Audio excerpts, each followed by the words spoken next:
शिक्षा व्यवस्था। इस संवाद को मैं चाहता हूं कि देश के लिए कोई दिशा बनाने वाला, दिशा स्थापित करने वाला बन जाए। इस दृष्टि से मैं कुछ तथ्य आपके बीच रखना चाहता हूं। हमारे भारत की शिक्षा व्यवस्था के बारे में एक बार अंग्रेजों ने बहुत गंभीर और खराब टिप्पणी की थी। सन 1931 में महात्मा गांधी गोलमेज सम्मेलन में भाग लेने के लिए लंदन गए थे और अंग्रेजों की सरकार के साथ उनका वार्तालाप चल रहा था। अंग्रेजों की तरफ से जो गांधी जी से संवाद करने वाली टीम थी या उनका जो समूह था, उस समूह के जो बहुत प्रमुख लोगों में से एक, उन्होंने गांधी जी को एक बहुत खराब बात कही। उन्होंने ये कहा कि अगर अंग्रेज भारत नहीं आते तो भारत की शिक्षा व्यवस्था तो कभी भी बन नहीं पाती। गांधी जी ने इसका विरोध किया और उन्होंने कहा कि अगर अंग्रेज नहीं आते तो भारत की शिक्षा व्यवस्था ज्यादा अच्छी होती, क्योंकि अंग्रेजों के आने के पहले की भारत की शिक्षा व्यवस्था बहुत ही उत्तम थी, ये गांधी जी ने कहा। तो अंग्रेज अधिकारियों ने गांधी जी से कहा कि आप ऐसा किस आधार पर कहते हैं? तो गांधी जी ने कहा कि मेरे देश को मैंने बहुत नजदीक से देखा है, गांव-गांव में मैंने प्रवास किया है, वहां जो कुछ भी शिक्षा व्यवस्था के पुराने खंडहर दिखाई दे रहे हैं, उनके आधार पर मैं कह सकता हूं कि भूतकाल में हमारी शिक्षा व्यवस्था बहुत अच्छी थी और बहुत मजबूत थी। उसी समय गांधी जी के साथ उन अंग्रेज अधिकारियों का विवाद हो गया और गांधी जी की गोलमेज यात्रा समाप्त होने के बाद अंग्रेज अधिकारियों ने अपनी तरफ से एक वक्तव्य जारी किया जो लंदन के सभी प्रमुख समाचार पत्रों में छपा और उसमें यह कहा गया कि गांधी जी को अपने देश की शिक्षा व्यवस्था के बारे में गर्व है, लेकिन उनके पास इस बात का कोई आधार और सबूत नहीं है कि भारत की शिक्षा व्यवस्था अंग्रेजों के आने के पहले कैसी थी। ये गांधी जी के पास कोई प्रमाण नहीं है, लिहाजा हम मानेंगे नहीं कि गांधी जी की बात सही है। और इस तरह से उस पर एक बहस चल पड़ी। भारत लौटने के बाद महात्मा गांधी ने उस बहस को बंद नहीं किया और लगातार उसको जिंदा रखा। गांधी जी के जो बहुत नजदीकी लोगों में से काम करने वाले एक व्यक्ति जो इस समय भी जीवित हैं और जो भारत के बहुत प्रमुख इतिहासकारों में माने जाते हैं, उनका नाम है प्रोफेसर धर्मपाल। जब भारत आजाद हो गया 15 अगस्त 1947 को, तो प्रोफेसर धर्मपाल जो गांधी जी के साथ भारत छोड़ो आंदोलन में शामिल हुए थे, उन्होंने गांधी जी को पूछा कि अच्छा अब मेरा काम क्या है? आजादी आ गई, सरकार बन गई, अब बताइए मेरा काम क्या है? तो गांधी जी ने कहा कि देखो, मैं 1931 में गोलमेज सम्मेलन में लंदन गया था। उस समय अंग्रेज अधिकारियों ने मुझे ये कहा था कि भारत में अंग्रेज अगर नहीं आते तो भारत की शिक्षा व्यवस्था तो कुछ भी नहीं होती। मुझे ये बात सही नहीं लगती, लेकिन मेरे पास इसको साबित करने के लिए कोई प्रमाण नहीं है। मैं तुमसे उम्मीद रखता हूं कि तुम भारत की शिक्षा व्यवस्था के बारे में जितने भी संभव हो प्रमाण इकट्ठे करो, दस्तावेज इकट्ठे करो, तथ्य इकट्ठे करो और उसके आधार पर ये सत्य साबित करो कि अंग्रेजों से आने के पहले की भारत की शिक्षा व्यवस्था कैसी थी।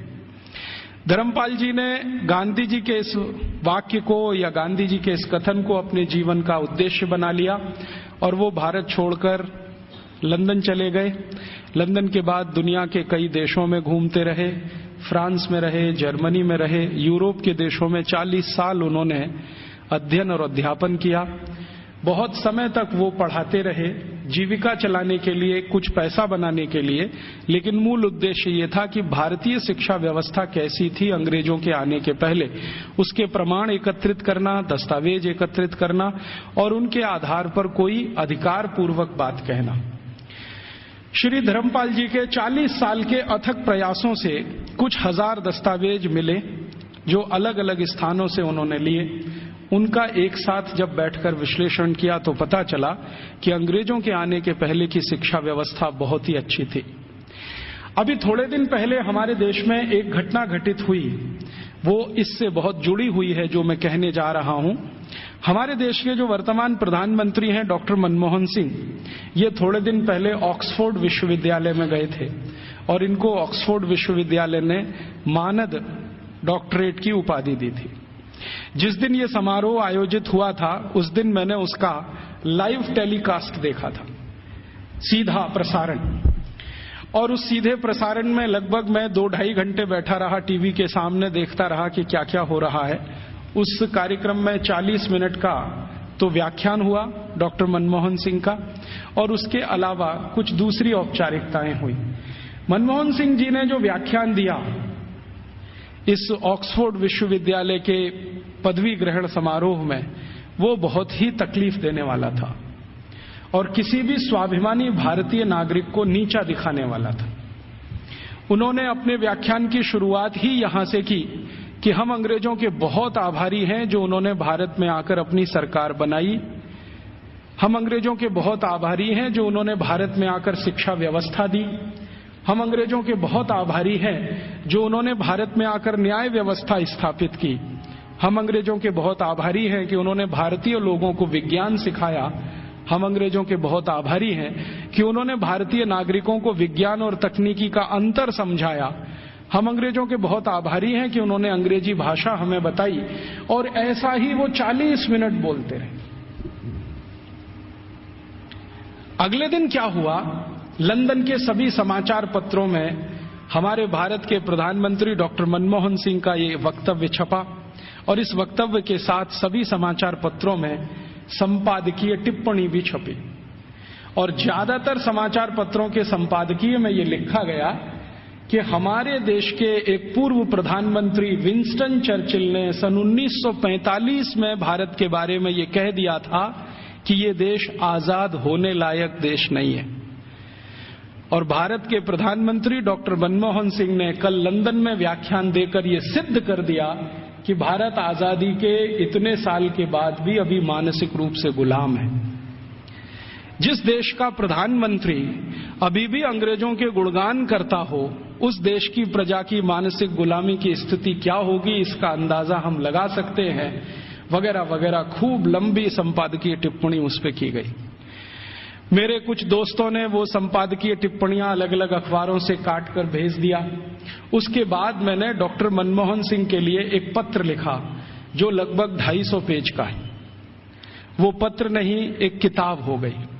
और मैंने उनसे कहा कि हमें बड़ी शर्म आती है कि आप भारत के प्रधानमंत्री हैं जो भारत के बारे में कुछ भी नहीं जानते।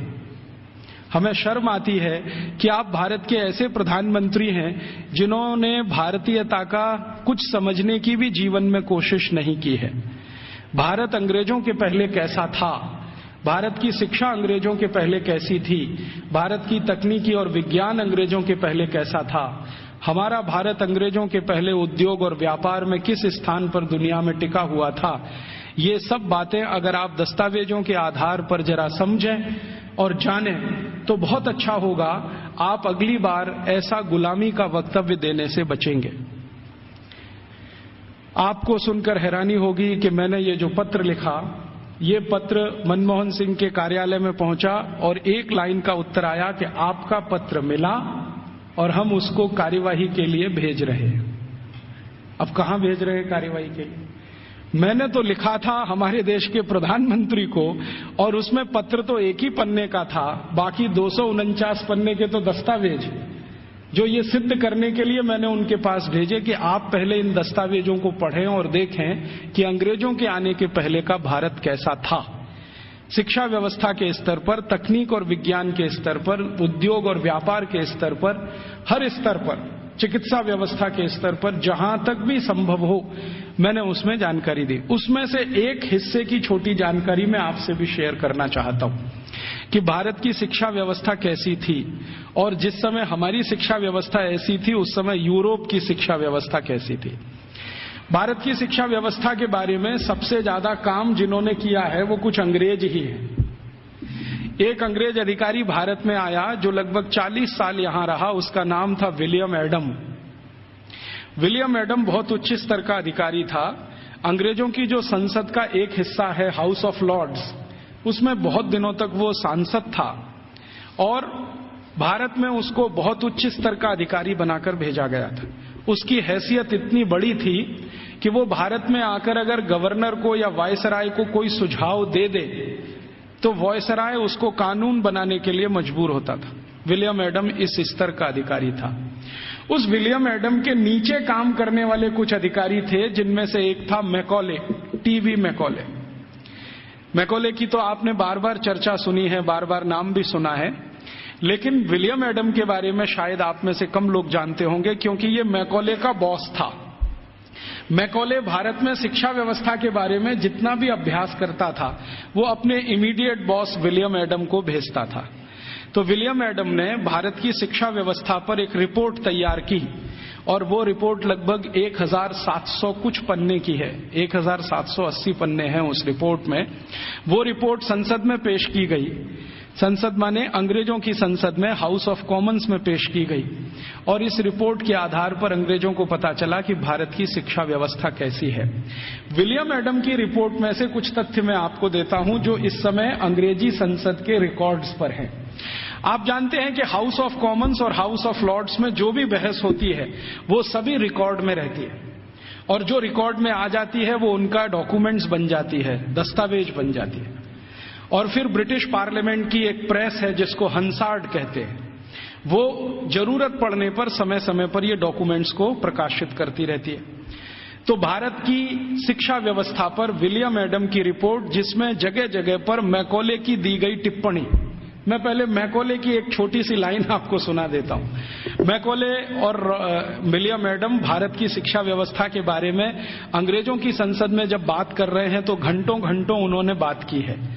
एक दिन ये टीवी मैकॉले 2 फरवरी सन 1835 को ब्रिटिश पार्लियामेंट के हाउस ऑफ कॉमन्स में खड़ा होकर भाषण दे रहा है और कह रहा है कि मैंने भारत का उत्तर, दक्षिण, पूरब, पश्चिम पूरा इलाका घूम लिया है।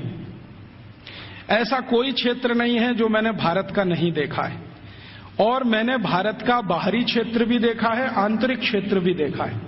देखने के बाद मैं जो कह रहा हूं आप उस पर विश्वास नहीं करेंगे, लेकिन जो सत्य है वो मैं आपको कहूंगा, उसको मैं अपने अंदर रोक नहीं सकता। सत्य क्या कह रहा है? वो कह रहा है कि संपूर्ण भारत को उत्तर, दक्षिण, पूरब, पश्चिम में घूम लेने के बाद उसने अंग्रेजी का एक मुहावरा इस्तेमाल किया है, I had travelled length and breadth. Length and breadth माने सब भारत मैंने देख लिया, मैंने पूरा भारत देख लिया। और उसके बाद मैं ये कहता हूं कि भारत देश में आज तक कहीं भी भिखारी देखने को नहीं मिला, कोई बेरोजगार आदमी देखने को नहीं मिला, गांव के किसी कोने में किसी स्थान पर बैठा हुआ कोई ऐसा व्यक्ति न मिला जो किसी पर पराश्रित हो। आज तक मैंने किसी ऐसे व्यक्ति को भारत में नहीं पाया जो अपना जीवन चलाने के लिए दूसरों के आगे हाथ फैलाता हो। और ये ज्यादा पुरानी बात नहीं है, 1835 में वो बोल रहा है। आज से लगभग आप कल्पना करें तो 170 साल पहले बोल रहा है। तो 170 साल पहले इस देश में कोई भिखारी नहीं था। जरा ध्यान से सुनिए इस बात को, कोई भिखारी नहीं, कोई बेरोजगार नहीं।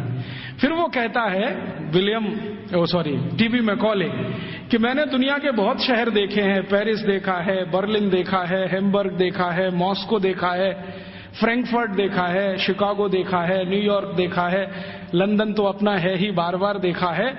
लेकिन इन सभी शहरों की कुल संपत्ति भारत के एक शहर से भी बहुत कम है। तो उसको पूछा गया प्रश्न कि बताओ वो कौन सा शहर है? तो कहता भारत का एक शहर सूरत, और यूरोप के सारे शहर एक बाजू में, तो भी सूरत इन सभी पे भारी पड़ता है। इतनी संपत्ति, इतना धन मैंने उस शहर में देखा है। और वो कहता है कि इतना धन और संपत्ति जिस समाज के पास हो, उस समाज को गुलाम बनाना एकदम मुश्किल है। वो ये कहता है मैं ये तो नहीं कहता कि असंभव है, लेकिन मुश्किल बहुत है।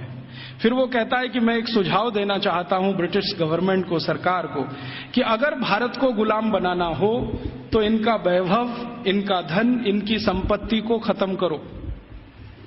तो फिर ब्रिटिश पार्लियामेंट के सांसद उसको पूछ रहे हैं कि भारत का धन, भारत का वैभव और भारत की संपत्ति को खत्म करने के लिए तुम्हारे पास क्या योजना है? तो कहता है भारत की शिक्षा व्यवस्था को खत्म करो। वो कहता है कि भारत में जितना भी धन है, संपत्ति है, वैभव है, ये भारत की शिक्षा व्यवस्था के कारण है। तो कोई सांसद पूछ लेता है कि अच्छा बताओ भारत की शिक्षा व्यवस्था कैसी है, तो वो कहता है कि भारत की शिक्षा व्यवस्था में सबसे पहला सत्य ये है कि यहां निरक्षरता नहीं है, माने लिटरेसी कंप्लीट है। तो उसको पूछा गया क्या संपूर्ण भारत में एक जैसा है, तो कहता है दक्षिण भारत में लिटरेसी 100% है। दक्षिण भारत का माने कर्नाटक, आंध्र प्रदेश, तमिलनाडु, केरल।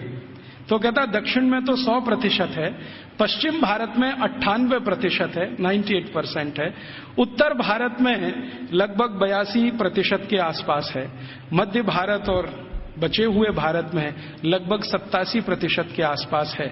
तो मैं कह सकता हूं कि लगभग भारत साक्षर है। उसी समय एक दूसरा सांसद खड़ा होकर पूछता है कि अच्छा आप ये बता सकते हैं कि इंग्लैंड की स्थिति क्या है। तो उन्होंने कहा ये मैं तो नहीं बता सकता, एजुकेशन मिनिस्टर बैठे हैं वो बताएं।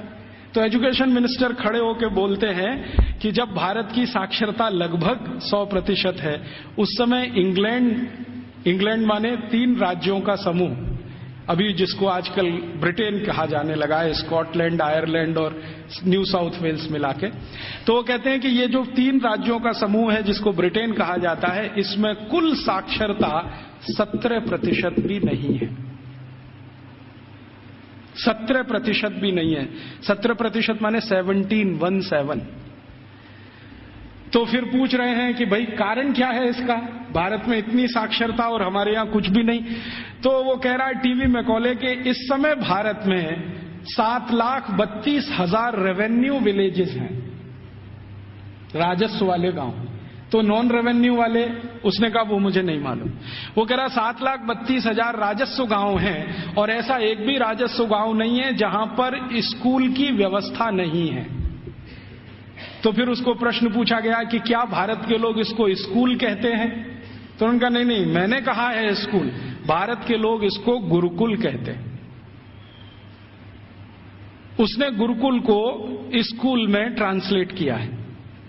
बाद में वो कहता है कि शायद मेरे पास कोई शब्द नहीं है जो गुरुकुल के बराबर हो तो मैं स्कूल कहता हूं। तो हम ऐसा मान लें कि मैकॉले बोल रहा है 2 फरवरी 1835 को हाउस ऑफ कॉमन्स में कि भारत के 7,32,000 गांवों में कोई भी ऐसा गांव नहीं है जहां पर गुरुकुल ना हो। इसका अर्थ क्या है, हर गांव में एक गुरुकुल है। फिर उसको पूछा गया इस गुरुकुल में क्या होता है, तो उन्होंने कहा पढ़ते हैं। तो कितने विद्यार्थी हैं, तो उसने कहा सबसे बड़ा गुरुकुल मैंने देखा है वो 20,000 विद्यार्थियों का है, और जो सबसे छोटा गुरुकुल मैंने देखा है वो 200 विद्यार्थियों का है। माने जो गुरुकुलों के बड़े होने का अंदाजा हम लगाना चाहें तो 200 विद्यार्थियों से लेकर 20,000 विद्यार्थियों तक के गुरुकुल इस देश में चलते हैं 1835 के आसपास। फिर वो पूछ रहे हैं कि ये जो 20,000 विद्यार्थियों का गुरुकुल है इसकी व्यवस्था कैसे होती है, ये तो बहुत बड़े विद्यार्थियों का समूह है, कैसे पढ़ाते हैं, व्यवस्था कैसे होता है। तो वो कहता है कि भारत के इन सभी गुरुकुलों में मॉनिटोरियल एजुकेशन होती है। मॉनिटोरियल एजुकेशन का मतलब हम सब समझते हैं कि आचार्य ने किसी विद्यार्थी वर्ग को तैयार किया, मान लीजिए उसमें 50 विद्यार्थी। अब वो 50 विद्यार्थी अपने से नीचे वालों को पढ़ाएंगे और वो 50 विद्यार्थियों ने जिनको पढ़ाया वो उनसे अपने नीचे वालों को पढ़ाएंगे। तो वो कहते हैं कि एक आचार्य अगर है और उसके साथ 50-60 विद्यार्थियों का समूह है जिनको वो नियमित रूप से पढ़ाते हैं, तो वो 20,000 विद्यार्थियों का गुरुकुल आराम से संभालते हैं। और उसने परिभाषा दिया है कि जो आचार्य 20,000 विद्यार्थियों के गुरुकुल को संभालते हैं उनको भारत में कुलपति कहा जाता है। कुलपति माने 20,000 विद्यार्थियों के समूह की शिक्षा व्यवस्था करवाने वाला व्यक्ति, उसको कुलपति कहा जाता है। फिर उसको पूछा गया है कि ये जो गुरुकुल चलते हैं इनमें विद्यार्थी हैं वो किस वर्ग के हैं, तो वो कहता है कि भारत के नागरिक 4 वर्णों की बात करते हैं, ब्राह्मण, क्षत्रिय, वैश्य और शूद्र। तो वो कहता है कि ये सभी विद्यार्थी इन समूहों में से आते हैं। तो एक अंग्रेज उसको पूछ रहा है कि हमने तो कभी सुना था कि भारत में ज्यादा शिक्षा ब्राह्मणों के लिए है। वो कहता है नहीं, दस्तावेज बताते हैं कि ब्राह्मणों के लिए भी शिक्षा है, वैश्यों के लिए भी है, क्षत्रियों के लिए भी है और शूद्रों के लिए भी है। तो फिर उसको पूछ रहे हैं कि क्या तुम परसेंटेज में ये बता सकते हो कि ब्राह्मण कितने हैं, वैश्य कितने हैं, क्षत्रिय कितने हैं, शूद्र कितने हैं? तो वो कहता है कि दक्षिण भारत के जितने गुरुकुल हैं उनमें शूद्रों की संख्या सबसे ज्यादा है, और पश्चिम भारत के जितने गुरुकुल हैं उनमें वैश्यों और ब्राह्मणों की संख्या लगभग बराबर है, और उत्तर भारत के जितने गुरुकुल हैं उनमें सबसे ज्यादा संख्या क्षत्रियों की है, और बाकी जो 3 हैं ब्राह्मण, वैश्य और शूद्र, ये लगभग बराबर हैं, और मध्य भारत में लगभग सब बराबर है। तो कुछ लोग चौंक जाते हैं, वो ये कहते हैं ये कैसे संभव है कि शूद्रों की संख्या दक्षिण भारत के गुरुकुलों में सबसे ज्यादा है? तो वो कहता है शूद्रों की ही नहीं, दक्षिण भारत के गुरुकुलों में महिलाओं की संख्या, लड़कियों की संख्या भी सबसे ज्यादा है। तो वो एक उत्तर दे रहा है प्रश्न का जिसमें वो बोल रहा है कि दक्षिण भारत के गुरुकुलों में लगभग 58% लड़कियां हैं और 42% लड़के हैं। तो फिर उसको पूछा गया ये कैसे संभव हो रहा है भारत में? तो कहता है कि इट क्वाइट नेचुरल, ये स्वाभाविक है, क्योंकि दक्षिण भारत में महिलाओं की संख्या, लड़कियों की संख्या लड़कों से ज्यादा है। और वो कह रहा है वैसे तो भारत में सभी जगह लड़कियों की संख्या लड़कों से ज्यादा है, और आप जानते हैं कि 1881 में अंग्रेजों ने जब पहला सेंसस कराया, पहला जनसंख्या सर्वेक्षण कराया, तो उसमें भी रेशियो यही निकलता है, महिलाएं लगभग 53% हैं और 47% पुरुष हैं। तो वो कह रहा है कि गुरुकुलों में दक्षिण में लड़कियां बहुत ज्यादा पढ़ती हैं। फिर वो पूछ रहा है कि इन लड़कियों को पढ़ाने के लिए जो अध्यापक हैं, तो वो कहता है कि वो सब महिलाएं ही हैं। लड़कों को पढ़ाने के लिए पुरुष हैं, लड़कियों को पढ़ाने के लिए महिलाएं हैं। तो फिर उससे पूछा जा रहा है कि ये जो अध्यापक पढ़ाते हैं इनके लिए कोई ट्रेनिंग सेंटर है क्या? तो वो कह रहा है कि सभी गुरुकुलों के साथ उच्च अध्ययन केंद्र जुड़े हुए हैं, जहां पर इन अध्यापकों को तैयार किया जाता है, और तैयार होने के बाद वो गुरुकुलों में पढ़ाने का काम शुरू कर देते हैं। हर गुरुकुल के साथ एक उच्च अध्ययन केंद्र है। फिर उसके साथ पूछा जा रहा है कि अच्छा ये बताओ, भारत के इन स्कूलों में, माफ करो गुरुकुलों में क्या विषय पढ़ाए जाते हैं? तो वो गिना रहा है कि 18 विषय पढ़ाए जाते हैं। 18 विषय पढ़ाए जाते हैं। सबसे ज्यादा किस विषय पर जोर दिया जाता है? तो वो कहता है कि भारत के गुरुकुलों में सबसे ज्यादा गणित पढ़ाया जाता है। तो ये गणित कौन सा पढ़ाया जाता है? तो वो कहता है वैदिक गणित पढ़ाया जाता है। तो फिर अंग्रेज पूछ रहे हैं कि हमारे यहां एक कॉमर्शियल मैथमेटिक्स है, तो उनका भारत वाले उसको पढ़ते नहीं है और उसमें उनकी ज्यादा रुचि भी नहीं है, वो वैदिक मैथमेटिक्स में ज्यादा रुचि लेते हैं। फिर दूसरा कौन सा विषय है जो सबसे ज्यादा पढ़ाया जाता है गणित के बाद? तो कहता है दूसरा सबसे ज्यादा बड़ा विषय है खगोल शास्त्र, इसको सब भारतवासी पढ़ते हैं। फिर तीसरा कौन सा विषय है? तो वो कहता है मेटलर्जी, माने धातु विज्ञान। फिर चौथा कौन सा विषय है? तो वो कहता है कि कारीगरी। कारीगरी माने जो विभिन्न तरह की कारीगरियां गांवों में रहती हैं। हमारे सभी गांवों में 18 तरह के कारीगर होते हैं। कोई लोहे का काम करने वाला, कोई लकड़ी का काम करने वाला, कोई बांस का काम करने वाला, कोई मिट्टी का काम करने वाला। तो वो कह रहा है कि सभी गुरुकुलों में ये कारीगरी पढ़ाई जाती है। 18 विषय उसमें अलग हैं। फिर वो पूछ रहा है कि इसके आगे के विषय बताओ। तो कहते हैं वो कि एस्ट्रोफिजिक्स पढ़ाते हैं। एस्ट्रोफिजिक्स समझते हैं? मॉडर्न साइंस का विषय है, और भारत में 1835 में सभी गुरुकुलों में यह पढ़ाया जाता है, एस्ट्रोफिजिक्स। फिर और क्या पढ़ाते हैं? तो कहते हैं रसायन शास्त्र पढ़ाते हैं।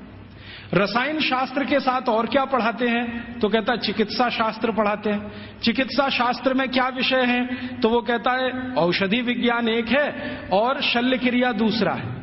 माने सर्जरी है और मेडिसिन है, और ऐसे ऐसे करके वो 18 विषय को गिनाता है। तो फिर वो पूछते हैं कि कैसे संभव है कि भारत के विद्यार्थी ये 18 विषय पढ़ लेते हैं। तो वो बताता है कि भारत के विद्यार्थियों को गुरुकुल में जब प्रवेश मिलता है तो वो सामान्य रूप से 5 वर्ष के होते हैं, और जब वो गुरुकुल से पढ़कर निकलते हैं तो उनकी उम्र 21 और 22 वर्ष की होती है। लगभग उनको इतना समय मिलता है 15 साल का, जितने में वो सब पढ़ लेते हैं। तो फिर उनको पूछा गया कि ये विषय कैसे पढ़ाए जाते हैं, रोज पढ़ाए जाते हैं? तो उसने कहा नहीं, रोज नहीं पढ़ाए जाते, एक एक करके पढ़ाए जाते हैं। एक एक करके पढ़ाए जाते हैं माने एक विषय लिया और उसको पूरे 1 साल पढ़ाया, या 8 महीने पढ़ाया, या 9 महीने पढ़ाया। जब वो पूरा हो गया तब उसको छोड़ा, फिर दूसरा विषय लिया, फिर तीसरा विषय लिया। ऐसे करके 15-16 साल में सब विषय पढ़ाए जाते हैं। फिर वो पूछ रहा है परीक्षा कैसे होती है? तो उनका भारत में परीक्षा होती नहीं है, परीक्षा नहीं होती है। तो कैसे पता चलता है? वो पूछ रहे हैं बहुत सारे एमपीज के इवैल्यूएशन का तरीका क्या है। तो उन्होंने कहा कि यहाँ के जो आचार्य और शिक्षक होते हैं वो विद्यार्थियों को जब एक विषय पूरा पढ़ा देते हैं तो उसी के आधार पर उनके कौशल को जानने के लिए, हुनर को परखने के लिए कुछ काम उनको दे दिए जाते हैं। वो काम कितनी कुशलता से करते हैं इसके आधार पर तय होता है।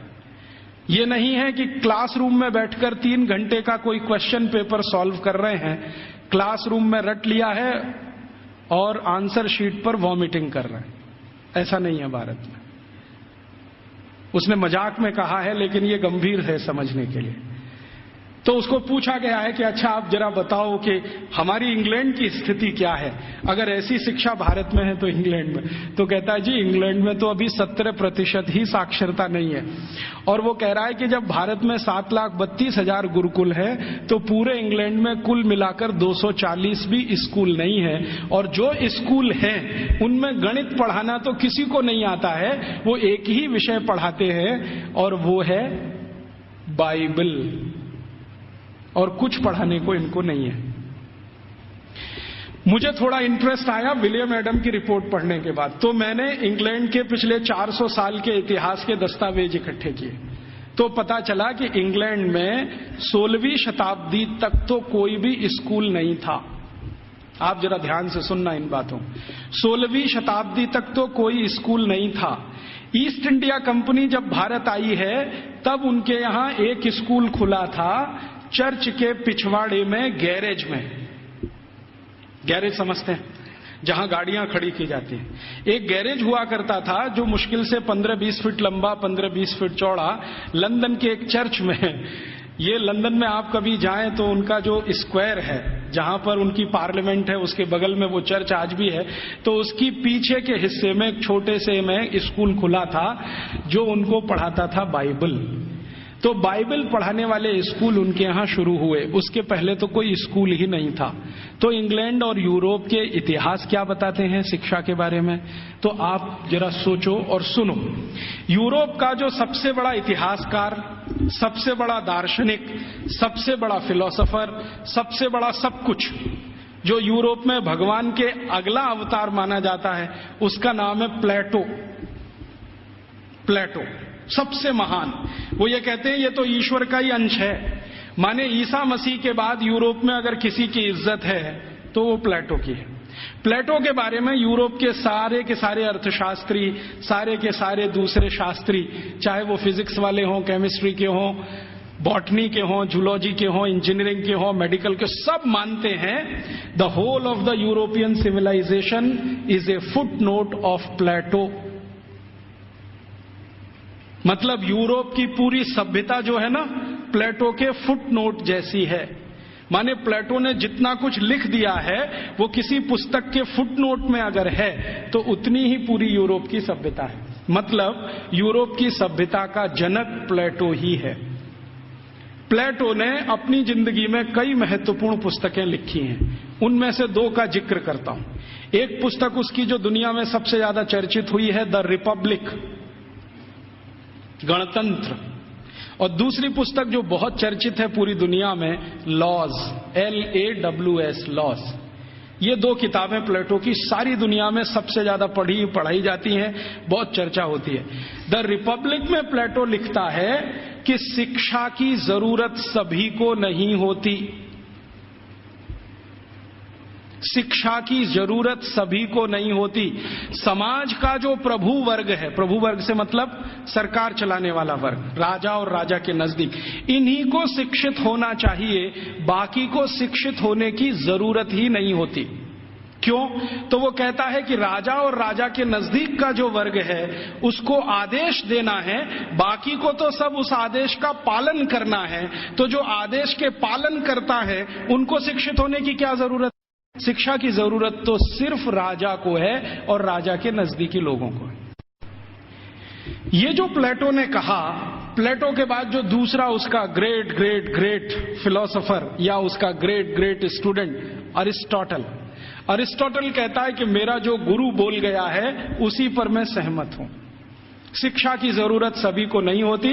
समाज का जो प्रभु वर्ग है, माने जो संचालन करता है राज्य का, उसके राजा, मंत्रियों के नजदीकी अधिकारी, बस इनको पढ़ाई होनी चाहिए, बाकी किसी को नहीं।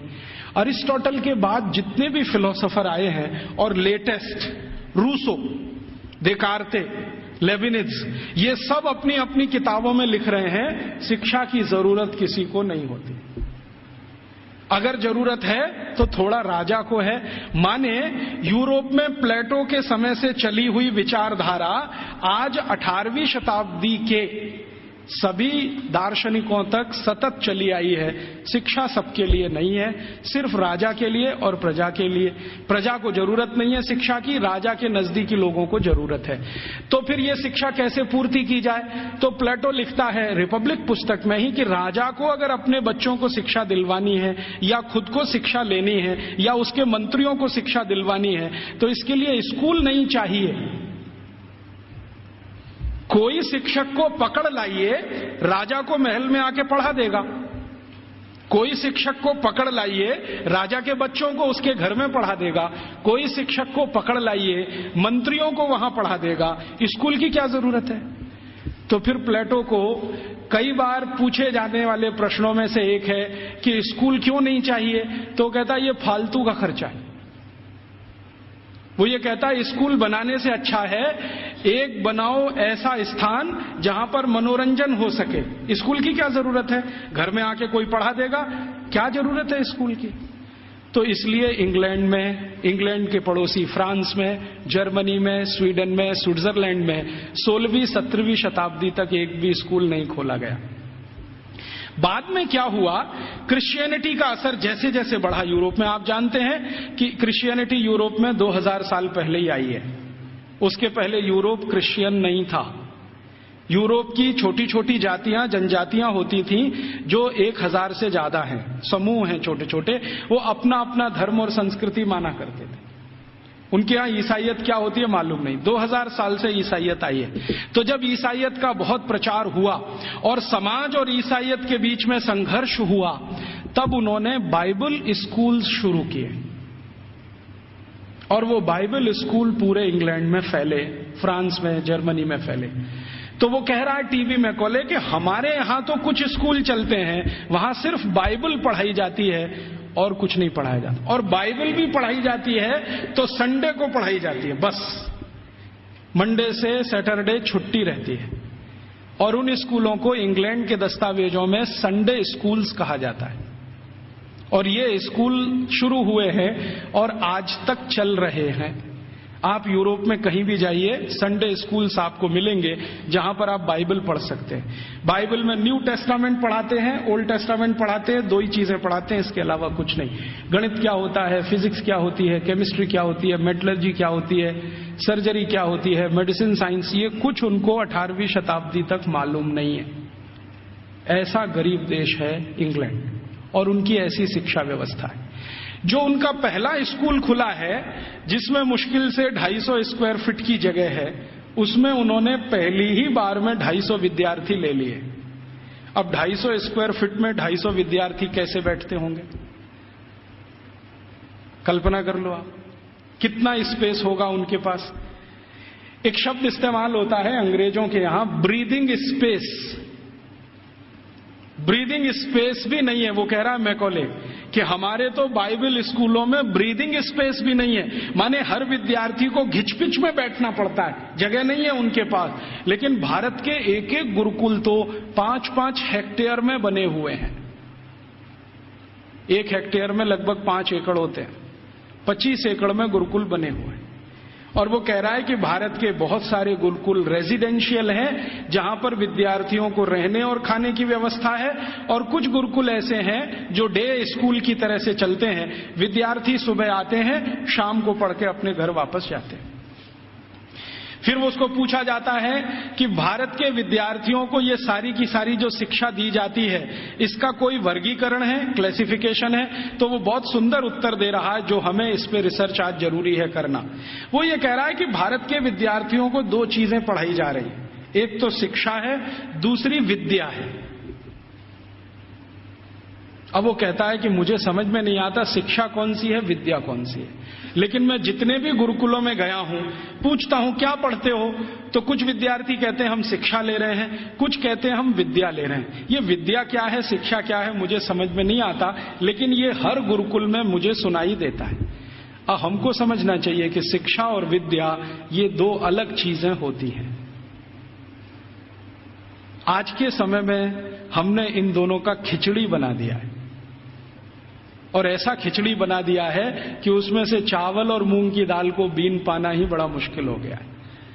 नाम सब है विद्यालय और काम कर रहे हैं शिक्षालय का, है कि नहीं? कोई भी विद्यालय ले लो, 1 2 3 नाम विद्यालय, विद्यालय, महाविद्यालय, ये विद्यालय, काम सब शिक्षालय का कर रहे हैं, नाम विद्यालय रखा हुआ है। ऐसा घालमेल कर दिया। शायद ये मैकॉले का असर है, क्योंकि मैकॉले को शिक्षा और विद्या में अंतर नहीं मालूम था, हमें भी नहीं मालूम है। हम जानते नहीं है कि विद्या क्या होती है और शिक्षा क्या होती है। विद्या जो है ना, अपनी जिंदगी को अध्यात्म के रास्ते पर ले जाने वाली, अपने जीवन को ऊंचा उठाने वाली, आत्मा का परमात्मा से मेल कराने वाली, मनुष्य शरीर छूटने के बाद हमारी आत्मा परमात्मा से मिल जाए, इन सब बातों को सिखाने वाली, धर्म क्या है, अधर्म क्या है, न्याय क्या है, अन्याय क्या है, श्रेय क्या है, अश्रेय क्या है, छोड़ने वाला क्या है, ग्रहण करने लायक क्या है, ये सब ज्ञान देने वाली या विवेक देने वाली ये तो है विद्याएं। और बाकी हमने मैथमेटिक्स पढ़ लिया, हमने केमिस्ट्री पढ़ ली, हमने ये फिजिक्स पढ़ लिया, हमने ये कॉमर्स सीख लिया, हमने वो, ये है सब शिक्षा। तो कह रहा है कि भारत के सभी गुरुकुलों में विद्या है और शिक्षा है, लेकिन वो उसको इतना समझ में आ गया है कि ये जो विद्या है वो शिक्षा से ऊंची है। इसलिए भारत में गुरुकुल में जाने वाला सभी अपने को विद्यार्थी कहता है, शिक्षार्थी कोई नहीं कहता अपने को, क्योंकि मूल जो वो सीखने आया है वो कुछ और सीखने आया है। खाली गणित सीखने नहीं आया है, या खाली कॉमर्स सीखने नहीं आया, या खाली मेटलर्जी सीखने नहीं आया, विद्या सीखने आया। इसलिए विद्यार्थी कहलाना वो पसंद करता है अपने आप को। और वो कहता है कि जितनी ऊंची कल्पना भारत में है विद्या और शिक्षा की, हम तो उसके दूर दूर कहीं नजदीक तक नहीं है। फिर उसको पूछा जाता है कि अच्छा ये बताओ कि भारत में हायर स्टडीज सेंटर हैं क्या? तो कहता हाँ हैं। कितने हैं? तो संख्या गिना रहा है 15,800 कुछ। हायर स्टडीज सेंटर का मतलब क्या है? हायर स्टडीज सेंटर का माने विश्वविद्यालय। उनकी जो परिभाषा है ना, उस परिभाषा में विश्वविद्यालय, हायर स्टडीज सेंटर। हमने तो कुछ 2-4 नाम सुने हैं, एक नालंदा का हुआ करता था, एक तक्षशिला का हुआ करता था, लेकिन 1835 में मैकॉले बोल रहा है अपने पार्लियामेंट में कि 15,800 कुछ विश्वविद्यालय। और वो ये कह रहा है कि ये जितने भी विश्वविद्यालय हैं ये किसी एक विषय के निपुण हैं, कोई एक विषय। जैसे वो नाम लिख के बता रहा है, मेरे पास ये सब नाम है 15,800 और उसकी सीडी है। अगर एलसीडी प्रोजेक्टर हो तो मैं आपको दिखा सकता था। लैपटॉप मेरे पास अभी है, उसमें सब फीड किया हुआ है। एक विद्यालय है, माफ करिए, विश्वविद्यालय है अमरावती विश्वविद्यालय। अमरावती विश्वविद्यालय मशहूर है किस बात के लिए? वो मेटलर्जी के लिए मशहूर है। धातु विज्ञान सिखाया जाता है और पूरा विश्वविद्यालय धातु विज्ञानियों से भरा हुआ है। और धातु विज्ञान कई तरह का है, जैसे कच्चे लोहे से फौलाद बनाना, जैसे जमीन में से लोहा तांबा सिल्वर माने चांदी और सोना, ये जो दूसरी दूसरी बेशकीमती धातुएं निकलती हैं, इनका एक्सट्रैक्शन कैसे किया जाए, ये सिखाने वाला। माने आज जो हमारे यहाँ आईआईटीज में सिखाया जाता ना मेटलर्जी में, वही वहां उस समय यूनिवर्सिटीज में सिखाया जाता।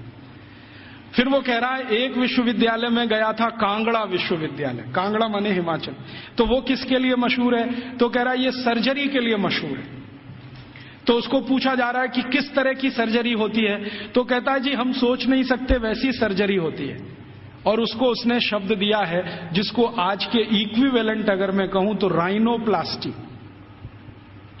राइनोप्लास्टी सर्जरी का लेटेस्ट साइंस है 21वीं शताब्दी का, जिसमें आपके शरीर के किसी अंग के चमड़े को निकालकर किसी दूसरे अंग पे लगा दिया जाए। और ये 1835 में वो बोल रहा है कि कांगड़ा विश्वविद्यालय में तो ये सब सिखाया जाता है और सब सीखते हैं राइनोप्लास्टी। तो वो कहता है मैंने मेरी आंखों से एक ऑपरेशन देखा है जिसमें पैर के नीचे के हिस्से से माने घुटने से नीचे के हिस्से से चमड़ी निकालकर नाक पर लगाई गई, और वो कहता है 21 दिन में वो पूरा ठीक हो गया है, पता ही नहीं चलता है कि इसका कोई ऑपरेशन हुआ है। ग्राफ्टिंग जिसको कहते हैं, स्किन ग्राफ्टिंग। और ये 1835 में भारत में होता है। कांगड़ा विश्वविद्यालय का उसने लंबा डिस्क्रिप्शन किया है कि मैंने ऐसा देखा, मैंने वैसा देखा। फिर इसी तरह एक अंग्रेज अधिकारी है, वो खड़ा होकर चिल्लाने लगता, हाँ मैंने भी देखा है, कर्नल कूट उसका नाम। जैसे ही उसने सुना तो वो भी खड़ा हो गया, उसने कहा मैंने भी देखा है, एक बार मैं भारत देश गया था, हैदर अली के साथ मैंने युद्ध लड़ा था, हैदर अली ने मुझे परास्त कर दिया था, मेरी नाक काट दी थी, मैं कटी हुई नाक लेके वहां से भागा था, और बेलगाम नाम का भारत में कोई एक गांव है, वहां के एक वैद्य ने मेरी नाक का ऑपरेशन किया था और जोड़ दिया था, और अभी वो नाक मेरी ऐसी है। वो खड़े होकर बोल रहा। तो उसको सब सांसद पूछ रहे हैं कि अच्छा तुम्हारी नाक ही काटी थी, सिर क्यों नहीं काटा? क्योंकि तुम तो परास्त हो गए थे, तो तुम्हारा सिर क्यों नहीं काट दिया? तो वो कहता है भारत के राजा बड़े दयालु हैं, उनके मन में बड़ी दया है, दुश्मन को भी पूरा मारते नहीं है, अंग भंग करके छोड़ देते हैं, और भारत में नाक कटना ही बहुत बड़ी बदनामी की बात है, हमारे यहां ऐसा कुछ। तो ये कर्नल कूट के जो कहे हुए और मैकॉले के कहे हुए इन दस्तावेजों से अंदाजा लगता है कि सर्जरी कोई बहुत ऊंचे स्तर की थी। फिर इन सर्जरी को करने वाले जो आचार्य होते थे, उन आचार्यों के उपकरण कैसे हैं उसका वो डिस्क्रिप्शन कर रहा है। और आपको सुनकर आश्चर्य होगा कि सामान्य रूप से सर्जरी का एक आचार्य माने आज का MS मास्टर ऑफ सर्जरी, उस जमाने का आचार्य, तो वो कहते हैं कि सामान्य रूप से एक आचार्य के पास कम से कम 500 इंस्ट्रूमेंट्स तो होते ही हैं। वो कहता 20 तरह की तो उनके पास क्लिप्स है, ये जो 2 वाली होती है ना पकड़ के, 20 तरह की, और सभी उच्च स्तर के लोहे से बनी हुई, जिनमें कभी जंग नहीं लगता। फिर वो कहता भारतवासी बिना जंग का लोहा बनाना तो 10वीं शताब्दी से जानते हैं, हमने उनसे ही सीखा है, हमको लोहा बनाने की तकनीक भारत से ही आई है, और ऐसा लोहा बनाना जानते हैं जिसपे कभी जंग नहीं लगती। वो आज भी कभी देखना हो तो चले जाइए, मेहरौली का खंबा खड़ा हुआ है। वो कहता है इनको ऐसा लोहा बनाना आता है तो इंस्ट्रूमेंट अच्छे अच्छे बना लेते हैं। और वो एक मजे की बात कह रहा है कि जिस समय इंग्लैंड में हम चिकित्सा कराते हैं अपनी कोई बीमारी की, तो उस समय 1835 में इंग्लैंड में चिकित्सा क्या होती है जरा सुनिए, और यहां कोई एलोपैथी डॉक्टर हैं तो वो जरा ध्यान से सुने। 1835 में इंग्लैंड में चिकित्सा व्यवस्था होती है तो क्या है, एक ही चिकित्सा है उनके पास, हिप्पोक्रेटिस मेडिसिनल सिस्टम।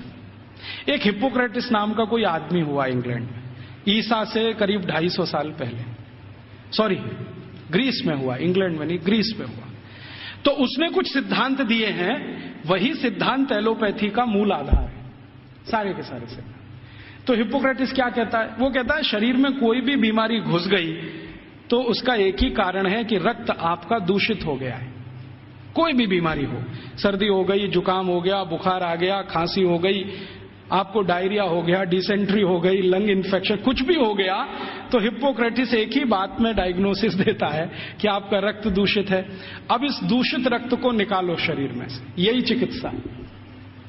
तो वो कहता है कि भारतवासी चिकित्सा कैसी करते हैं और हमारे डॉक्टर कैसी करते हैं। वो कहता है कि जब मुझे बुखार आता है और मैं किसी डॉक्टर के पास जाता हूं तो वो मेरी हाथ की नस काट देता है और उसमें से खून निकलने लगता है, और वो कहता है ये खून जब तक निकलेगा नहीं तब तक बुखार तुम्हारा खत्म होगा नहीं। कभी कभी मुझे डर लगता है कि खून के साथ जान ना निकल जाए मेरी।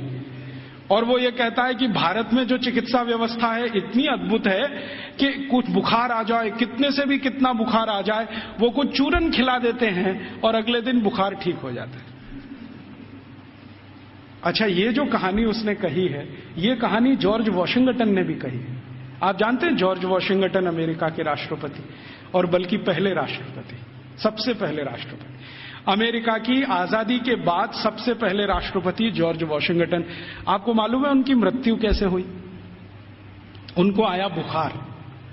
तो ये जो हिप्पोक्रेटिस मेडिसिनल सिस्टम है ना, हाँ, एक ही सिस्टम है उनके पास, हिप्पोक्रेटिस मेडिसिनल सिस्टम, जिस पर उनके आप बहुत थीसिस लिखे गए हैं, बहुत काम हो। तो उनको आ गया बुखार, और बुखार हो गया बहुत 103 104 डिग्री। तो उनका डॉक्टर आया और उनके दोनों हाथों की नस काट गया, हाँ, और कहा कि ये खून बहने दो, अभी मैं सवेरे आऊंगा आपको देखने। तो दोनों हाथों की नस कटी और रात भर में इतना खून बह गया कि सवेरे जॉर्ज वॉशिंगटन मरे हुए मिले। ये है मॉडर्न एलोपैथिक सिस्टम। और मैकॉले कह रहा है कि जिस समय हम तो सिर्फ नस काट के खून निकाल के इलाज करते हैं, भारत के लोग पता नहीं क्या क्या जड़ी बूटियों से चूरन बनाते रहते हैं, पाउडर बनाते रहते हैं। और वो कहता है कि इनके कॉम्बिनेशन इतने परफेक्ट हैं कि 1-2 बार ही खाना पड़ता है, उसके बाद खाना ही नहीं पड़ता। फिर उसको पूछा गया, क्या तुमने कोई लिस्ट बनाई है ये जो चूरन में कॉम्बिनेशन है इसके? तो वो कहता है हाँ, मैं एक लिस्ट बना रहा हूं, उसमें कुछ मेडिसिनल हर्ब्स हैं, कुछ रूट्स हैं, कुछ प्लांट्स हैं। तो वो पूछ रहे हैं कितनी संख्या हो गई है? तो उसने कहा 16,000 तो हो गई है, पता नहीं आगे कितनी जाएगी। उस जमाने में तो कुछ लोग आश्चर्य से पूछ रहे हैं कि ये जो शिक्षा है, वहां चिकित्सा भी दे रहे हैं, सर्जरी भी दे रहे हैं, मेटलर्जी भी दे रहे हैं, वगैरह वगैरह, क्यों दे रहे हैं? तो वो कहते हैं, भारत के सभी आचार्य कहते हैं कि जीवन एकांगी नहीं है। अब ये देखिए फिलॉसफी की बात, जीवन एकांगी नहीं है, और चूंकि एकांगी नहीं है तो इसमें सब तरह के ज्ञान की जरूरत होती है। तो हर विद्यार्थी को सभी तरह का ज्ञान होना चाहिए, विशेषज्ञता उसको किसी एक में होनी चाहिए, ज्ञान उसको सब तरह का होना चाहिए। तो कहता है कि जो प्राइमरी लेवल की ज्ञान है वो सबको दी जाती है, मेडिसिन की, सर्जरी की, मेटलर्जी की, मैथमेटिक्स की। जब वो विद्यार्थियों की रुचि उत्पन्न हो जाती है तो किसी एक विषय में उनको विशेषज्ञ बना दिया जाता है, और फिर वो विद्यार्थी समाज में चला जाता है, उसकी शिक्षा पूरी हो जाती है, विद्या पूरी हो जाती है, फिर वो समाज को अपनी सेवाएं देता है। और वो एक बहुत महत्व की बात कह रहा है कि भारत के विद्यार्थी इन सब गुरुकुलों से जब पढ़कर निकलते हैं तो उनको संकल्प कराया जाता है, संकल्प कराया जाता है। और संकल्प क्या कराया जाता है? तो उनको ये कहा जाता है कि देखो ये जो ब्रह्मांड जगत है, वो उसको अंग्रेजी में एक्सप्लेन कर रहा है, ठीक से नहीं कर पाया, कहीं गलती है वो मैंने ठीक कर दिया है, क्योंकि बहुत सारी चीजें उनके समझ की बाहर है जो हमारी समझ के लिए सामान्य है। क्योंकि हर सभ्यता में कुछ बातें विशेष होती हैं जो दूसरी सभ्यता में नहीं मिलती है, तो बाहर वाला आकर उसको जिस चश्मे से देखेगा, हमारा चश्मा उससे बिल्कुल अलग होगा। तो वो कह रहा है कि भारत में ऐसा बोलते हैं, मानते हैं कि ये जो ब्रह्मांड जगत है इसमें मनुष्य ही नहीं है, मनुष्येतर बहुत सारे प्राणी हैं, पक्षी हैं, जीव हैं, जंतु हैं, और सब भारतवासी मानते हैं कि सब में आत्मा है, सब में आत्मा है। और प्लेटो क्या कहता है? प्लेटो करे जरा इसका सोचो, वो रिपब्लिक में लिख रहा है और लॉज में उसको रिपीट किया है। वो ये कहता है आत्मा सिर्फ राजा में होती है, प्रजा में आत्मा ही नहीं होती। प्लेटो का है, ये मेरा नहीं।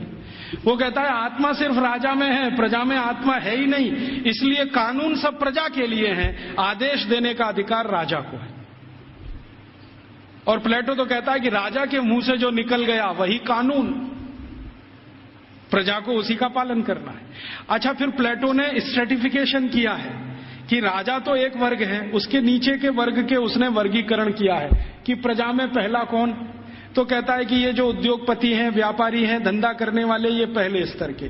दूसरे स्तर पर कौन, तो अध्यापक हैं और कारीगर हैं और म्यूजिशियन हैं, संगीतकार हैं, पेंटर हैं, आगे आदि 2। तीसरे नंबर पर कौन, तो तीसरे नंबर पर खेत में काम करने वाले मजदूर हैं, फैक्ट्री में काम करने वाले मजदूर हैं वो। चौथे नंबर पर कौन, तो कहता है स्त्रियां, महिलाएं, वो चौथे नंबर पे। आखिरी 5वां कोई नंबर नहीं है वहां। तो वो कहता है प्लेटो कि मैं कभी कभी कल्पना करता हूं कि प्रजा में गलती से आत्मा आ गई तो स्त्रियों में तो कभी नहीं आती,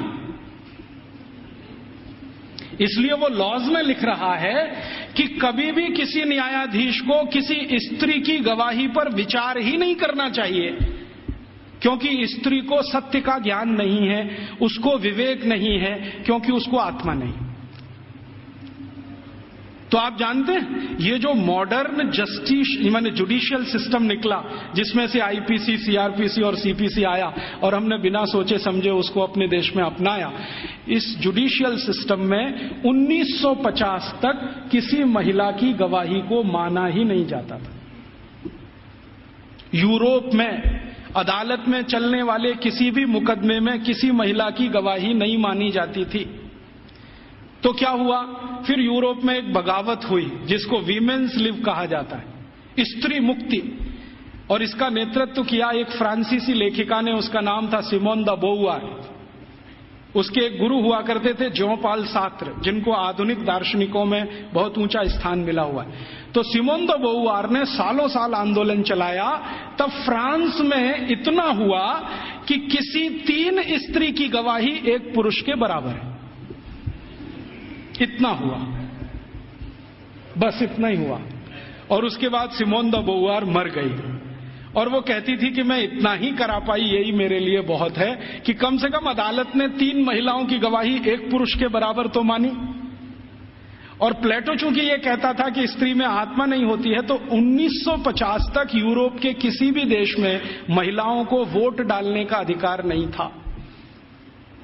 वोट डालने का तो छोड़ दो, बैंक में अकाउंट खोलने का अधिकार नहीं था किसी महिला को। अकाउंट खुलेगा तो उसके पति का खुलेगा, महिला का नहीं खुलेगा। और जो विधवा है तो उसके बेटे के नाम से खुलेगा, महिला के नाम से नहीं खुलेगा। जो बेटा ही नहीं है तो पड़ोसी के बेटे के नाम से खुलेगा।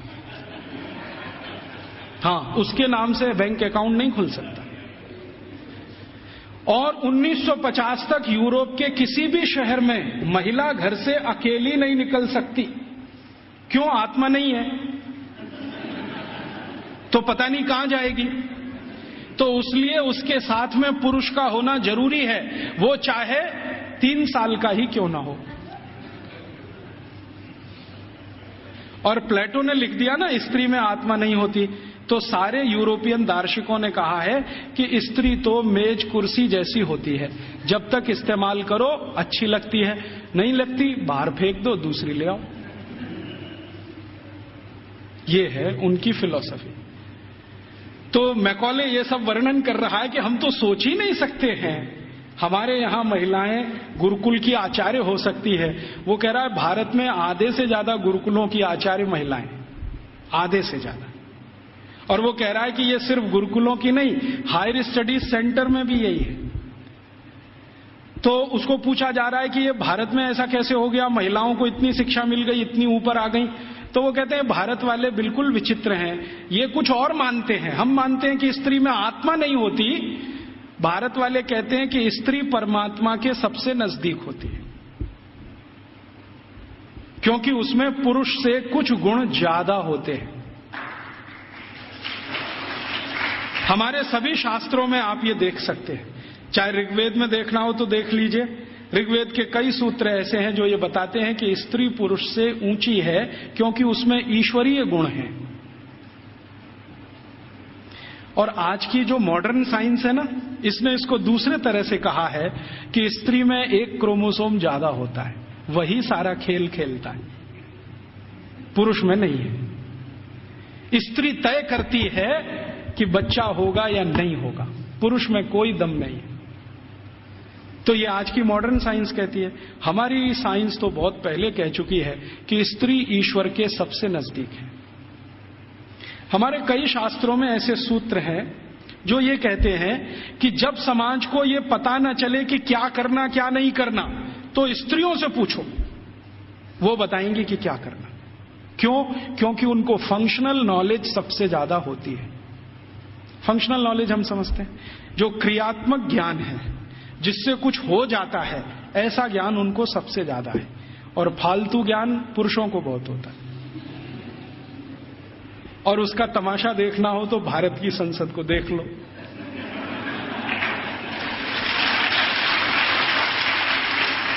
देखा आपने संसद में जो पुरुष सांसद हैं वो मां बहन की गालियां देते हैं और स्त्री सांसदों को चुपचाप निकल जाना पड़ता है। भारत में पता है क्या मान्यता है? भारत में मान्यता ये है कि भाषा का विकास स्त्रियों ने ही किया है। भाषा का विकास स्त्रियों ने ही किया है, पुरुष की ताकत नहीं है भाषा का विकास करने। क्यों?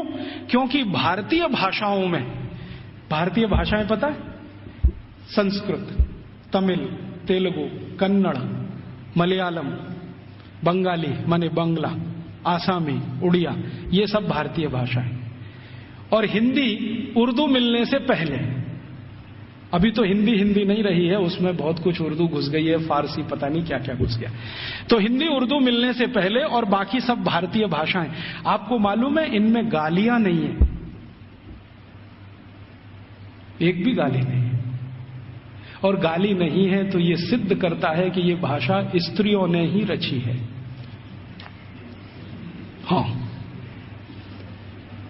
क्योंकि स्त्रियों में कितना भी गुस्सा हो, गाली नहीं निकलती उनके मुंह से, क्योंकि ईश्वरीय गुण है उनमें कुछ।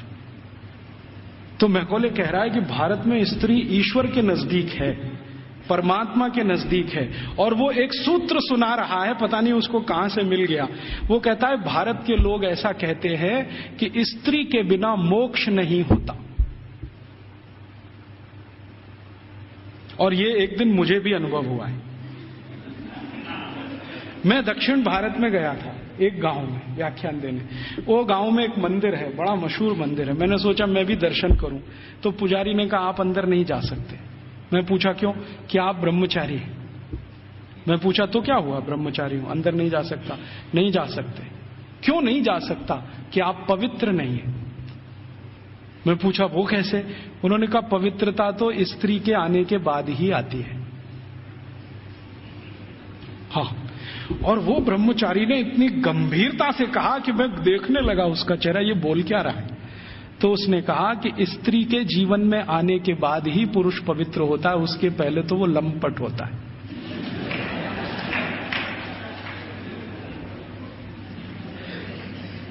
तो मंदिर में मुझे घुसने नहीं दिया उसने। और वो कहता आप तो क्या, हजारों साल से यहां कोई भी व्यक्ति बिना पत्नी के मंदिर में गया नहीं है। तो मैंने कहा ठीक है, फिर कभी हो तो सोचूंगा। तो मैं वापस चला आया। ये बात को मैकॉले बोल रहा है वहां, कि भारतवासी बोलते हैं कि मोक्ष स्त्री के साथ ही होता है। और हमारे सभी ऋषि मुनि गृहस्थ थे, सदगृहस्थ थे, ब्रह्मचारी नहीं थे। मैंने जितने ऋषि मुनियों को आज तक पढ़ा है, सबको तो नहीं पढ़ा, लेकिन जितने को पढ़ा है सब गृहस्थ थे। इसलिए गृहस्थ आश्रम कोई ऊंची चीज है हमारे यहां। तो ये वो बोलता है कि जब ऊंची चीज आपके पास है तो उससे और ऊंची प्राप्त करने की ताकत है। जो ऊंची नहीं है तो ज्यादा ऊंची तो मिलेगी नहीं। तो भारत में तो स्त्री का ये हैसियत है कि वो अगर नहीं है तो परिवार नहीं है, समाज नहीं है, संस्कार नहीं है, भाषा नहीं है, ज्ञान नहीं है। इसलिए भारत में स्त्रियां तो बहुत ऊंची हैं। फिर वो कहता है कि हमारे यहां इंग्लैंड में तो गांव गांव में स्त्रियों को मारते पीटते हैं, जला भी दे देते हैं। आपको मालूम है यूरोप में 2500 साल एक परंपरा चली है विच हंटिंग। बहुत किताबें लिखी गई हैं इसमें, बहुत लिखा। विच हंटिंग समझते? विच माने क्या कहना चाहिए हिंदी? डायन, डायन, डायन कहते हैं ना। डायन को ढूंढना और उसको मारना, ये बहुत बड़ा खेल चलता था यूरोप के सभी देशों में, Germany, France, Sweden, Switzerland, Denmark, Norway, सब देशों में, और 2500 साल चलता था। गांव में ढूंढ ढूंढ के ऐसी महिलाओं को मारा जाता था जिनके पति की मृत्यु हो गई हो, तो मान लिया जाता था ये तो है और इसको हंट करना है, माने मार देना है। उनको जिंदा जलाना, कभी उनको जमीन में खड्डा खोद के गाड़ देना, बाल पकड़ के उनको खींच लेना, तरह तरह के अत्याचार उनके ऊपर होते थे। और किस देश में किस साल में कितनी महिलाओं को विच हंटिंग किया गया, इसके रिकॉर्ड्स आजकल मैं इकट्ठे कर रहा हूं। तो हमारे यहां जब सती प्रथा की कहानी चर्चित हुई ना विलियम बेंटिंग के द्वारा, उसी साल में इंग्लैंड में 2700 से ज्यादा महिलाओं को डायन कह के मार डाला गया, उसी साल में। अब हुआ क्या कहानी में कि विलियम बेंटिंग ने अपने देश में जो 2500 से ज्यादा महिलाओं को डायन मरवाया कह के, उसकी चर्चा तो की नहीं आज तक। एक किसी महिला को इस देश में डायन सिद्ध करके मरवा दिया, उसको इतना ग्लोरीफाई कर दिया कि भारत के सभी गांवों में यही होता है। और विलियम बेंटिंग को तो कुछ समझ भी नहीं थी, अकल भी नहीं थी। अभी थोड़े दिन पहले इस प्रश्न का मुझे उत्तर मिला। भारत देश में आप जानते हैं कि 4500 से ज्यादा वनवासी जातियां हैं, 4556 हैं कुछ वनवासी जातियां। जैसे गोंड हैं, वो एक वनवासी जाति है। ऐसे ही गोंड जैसे 4500 से ज्यादा समूह हैं। इनके बीच में मैं पिछले कुछ सालों से घूम रहा हूं और मैंने वहां देखा कि सती का मतलब क्या होता है, सती कहते किसको है। एक बार गोंड लोगों के एक बहुत बड़े सम्मेलन में मैं गया और वहां किसी को सती किया जाना था। मैंने कहा चल के देखूं ये होता क्या है सती होना। तो वहां हुआ ये था कि एक महिला के पति का देहांत हो गया, स्वर्गवास हो गया, और पति का स्वर्गवास हो गया तो उसकी अंतिम यात्रा के लिए गांव के लोग जा रहे हैं।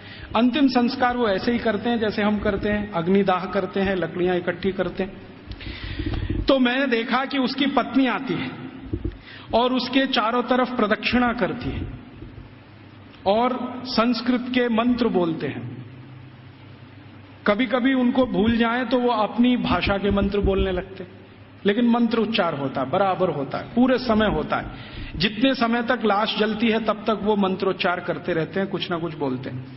तो मंत्रोच्चार हो रहा है, पत्नी उसकी प्रदक्षिणा कर रही है, तो एक चक्कर उसने लगाया और उनकी अपनी भाषा में सबके सामने हाथ जोड़कर कहा कि आज मेरे पति का स्वर्गवास हुआ है, समाज में ऐसा कौन सा समूह है जो मेरी सुरक्षा की जिम्मेदारी लेगा। वो प्रश्न पूछ रही है और बड़े सुंदर शब्दों में वो कह रही है कि भारत के शास्त्रों ने हमेशा स्त्री को सुरक्षित रहना ये आवश्यक, क्योंकि उसको जीवन बढ़ाना है, तो इसलिए उसको सुरक्षा की जरूरत है। प्राकृतिक सुरक्षा भी चाहिए, दूसरे तरह की भी सुरक्षा चाहिए। क्या मेरी बेटियां जिम्मेदारी लेंगी? बेटियों ने हां बोल दिया तो आ जाएगी, नहीं बोला तो फिर चौथा चक्कर लगाएगी। फिर वो पूछेगी कि क्या समाज के प्रतिष्ठित लोग, जिनको हम क्या कहें महाजन लोग मेरी जिम्मेदारी लेंगे? अगर उन्होंने हां बोल दिया तो आ जाएगी, ना बोल दिया तो फिर चक्कर लगाएगी पांचवा। फिर वो पूछेगी कि इस समाज के आचार्य लोग, उपाचार्य लोग मेरी जिम्मेदारी लेंगे? अगर हां बोला तो उनके पास आ जाएगी, नहीं तो वापस। और आखिरी चक्कर सातवां जब लगाएगी तो वो पूछेगी कि क्या पुरोहित हम समझते हैं पूजा पाठ करें, क्या पुरोहित मेरी जिम्मेदारी लेंगे? अगर पुरोहितों ने हां बोला तो उनके पास आएगी, नहीं तो चक्कर लगा के गांव छोड़ के चली जाएगी और गांव कहेगा कि वो सती हो गई। ये है सती होना। और इसको बिगाड़ दिया। अंग्रेजों ने क्या कहा कि उसको जबरदस्ती चिता में धकेल देंगे और ये कर देंगे। फिर वो जाती कहां है, उसके पीछे पीछे मैं गया तो उस गांव का कोई मंदिर होगा, वहां जाएगी और अपना बाकी जीवन उसी मंदिर में बिताएगी। वो ये कहती है कि जब कोई जिम्मेदारी नहीं लेगा तो अब भगवान मेरे लिए जिम्मेदारी लेंगे, तो मंदिर में जाके पूजा करेगी, पाठ करेगी, अपना जीवन उसी से चलेगा उसका। और जैसे ही वो मंदिर में जाके पाठ पूजा करने लगेगी तो समाज की आदरणीय हो जाएगी और सब उसको साष्टांग दंडवत प्रणाम करेंगे। फिर हम गोंड लोग कहेंगे कि ये हमारी सती है। हम उसको एक्सप्लेनेशन क्या देंगे?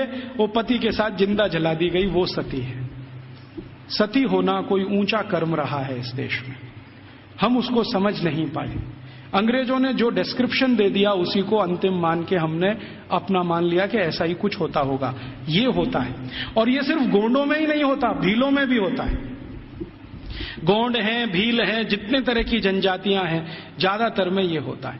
तो मैकॉले कह रहा है कि भारत में तो स्त्रियों का स्थान बहुत ऊंचा है, परिवार में ऊंचा है, समाज में ऊंचा है, भाषा उनके यहां से निकली है, फंक्शनल नॉलेज उन्होंने समाज को दिया है, इसलिए इनके लिए तो सब कुछ विशेष होता है। इसलिए गुरुकुलों में आचार्य स्तर पर बहुत स्त्रियां हैं, ये हैरानी की बात नहीं है। वो कहता हमारे समाज में उल्टी स्थिति है, स्त्रियों का स्थान सबसे नीचे है, इसलिए हमारे यहां हर काम में वो सबसे पीछे है।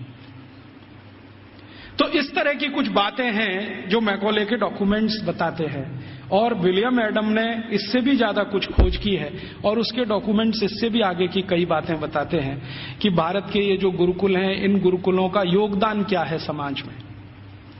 तो विलियम एडम ने एक गुरुकुल की कहानी लिखी है अपने दस्तावेजों में। आंध्र प्रदेश में कावेरी नदी के पास विशाखापट्टनम से थोड़ा दूर एक गुरुकुल है, उसका नाम गांव का मैं भूल रहा हूं।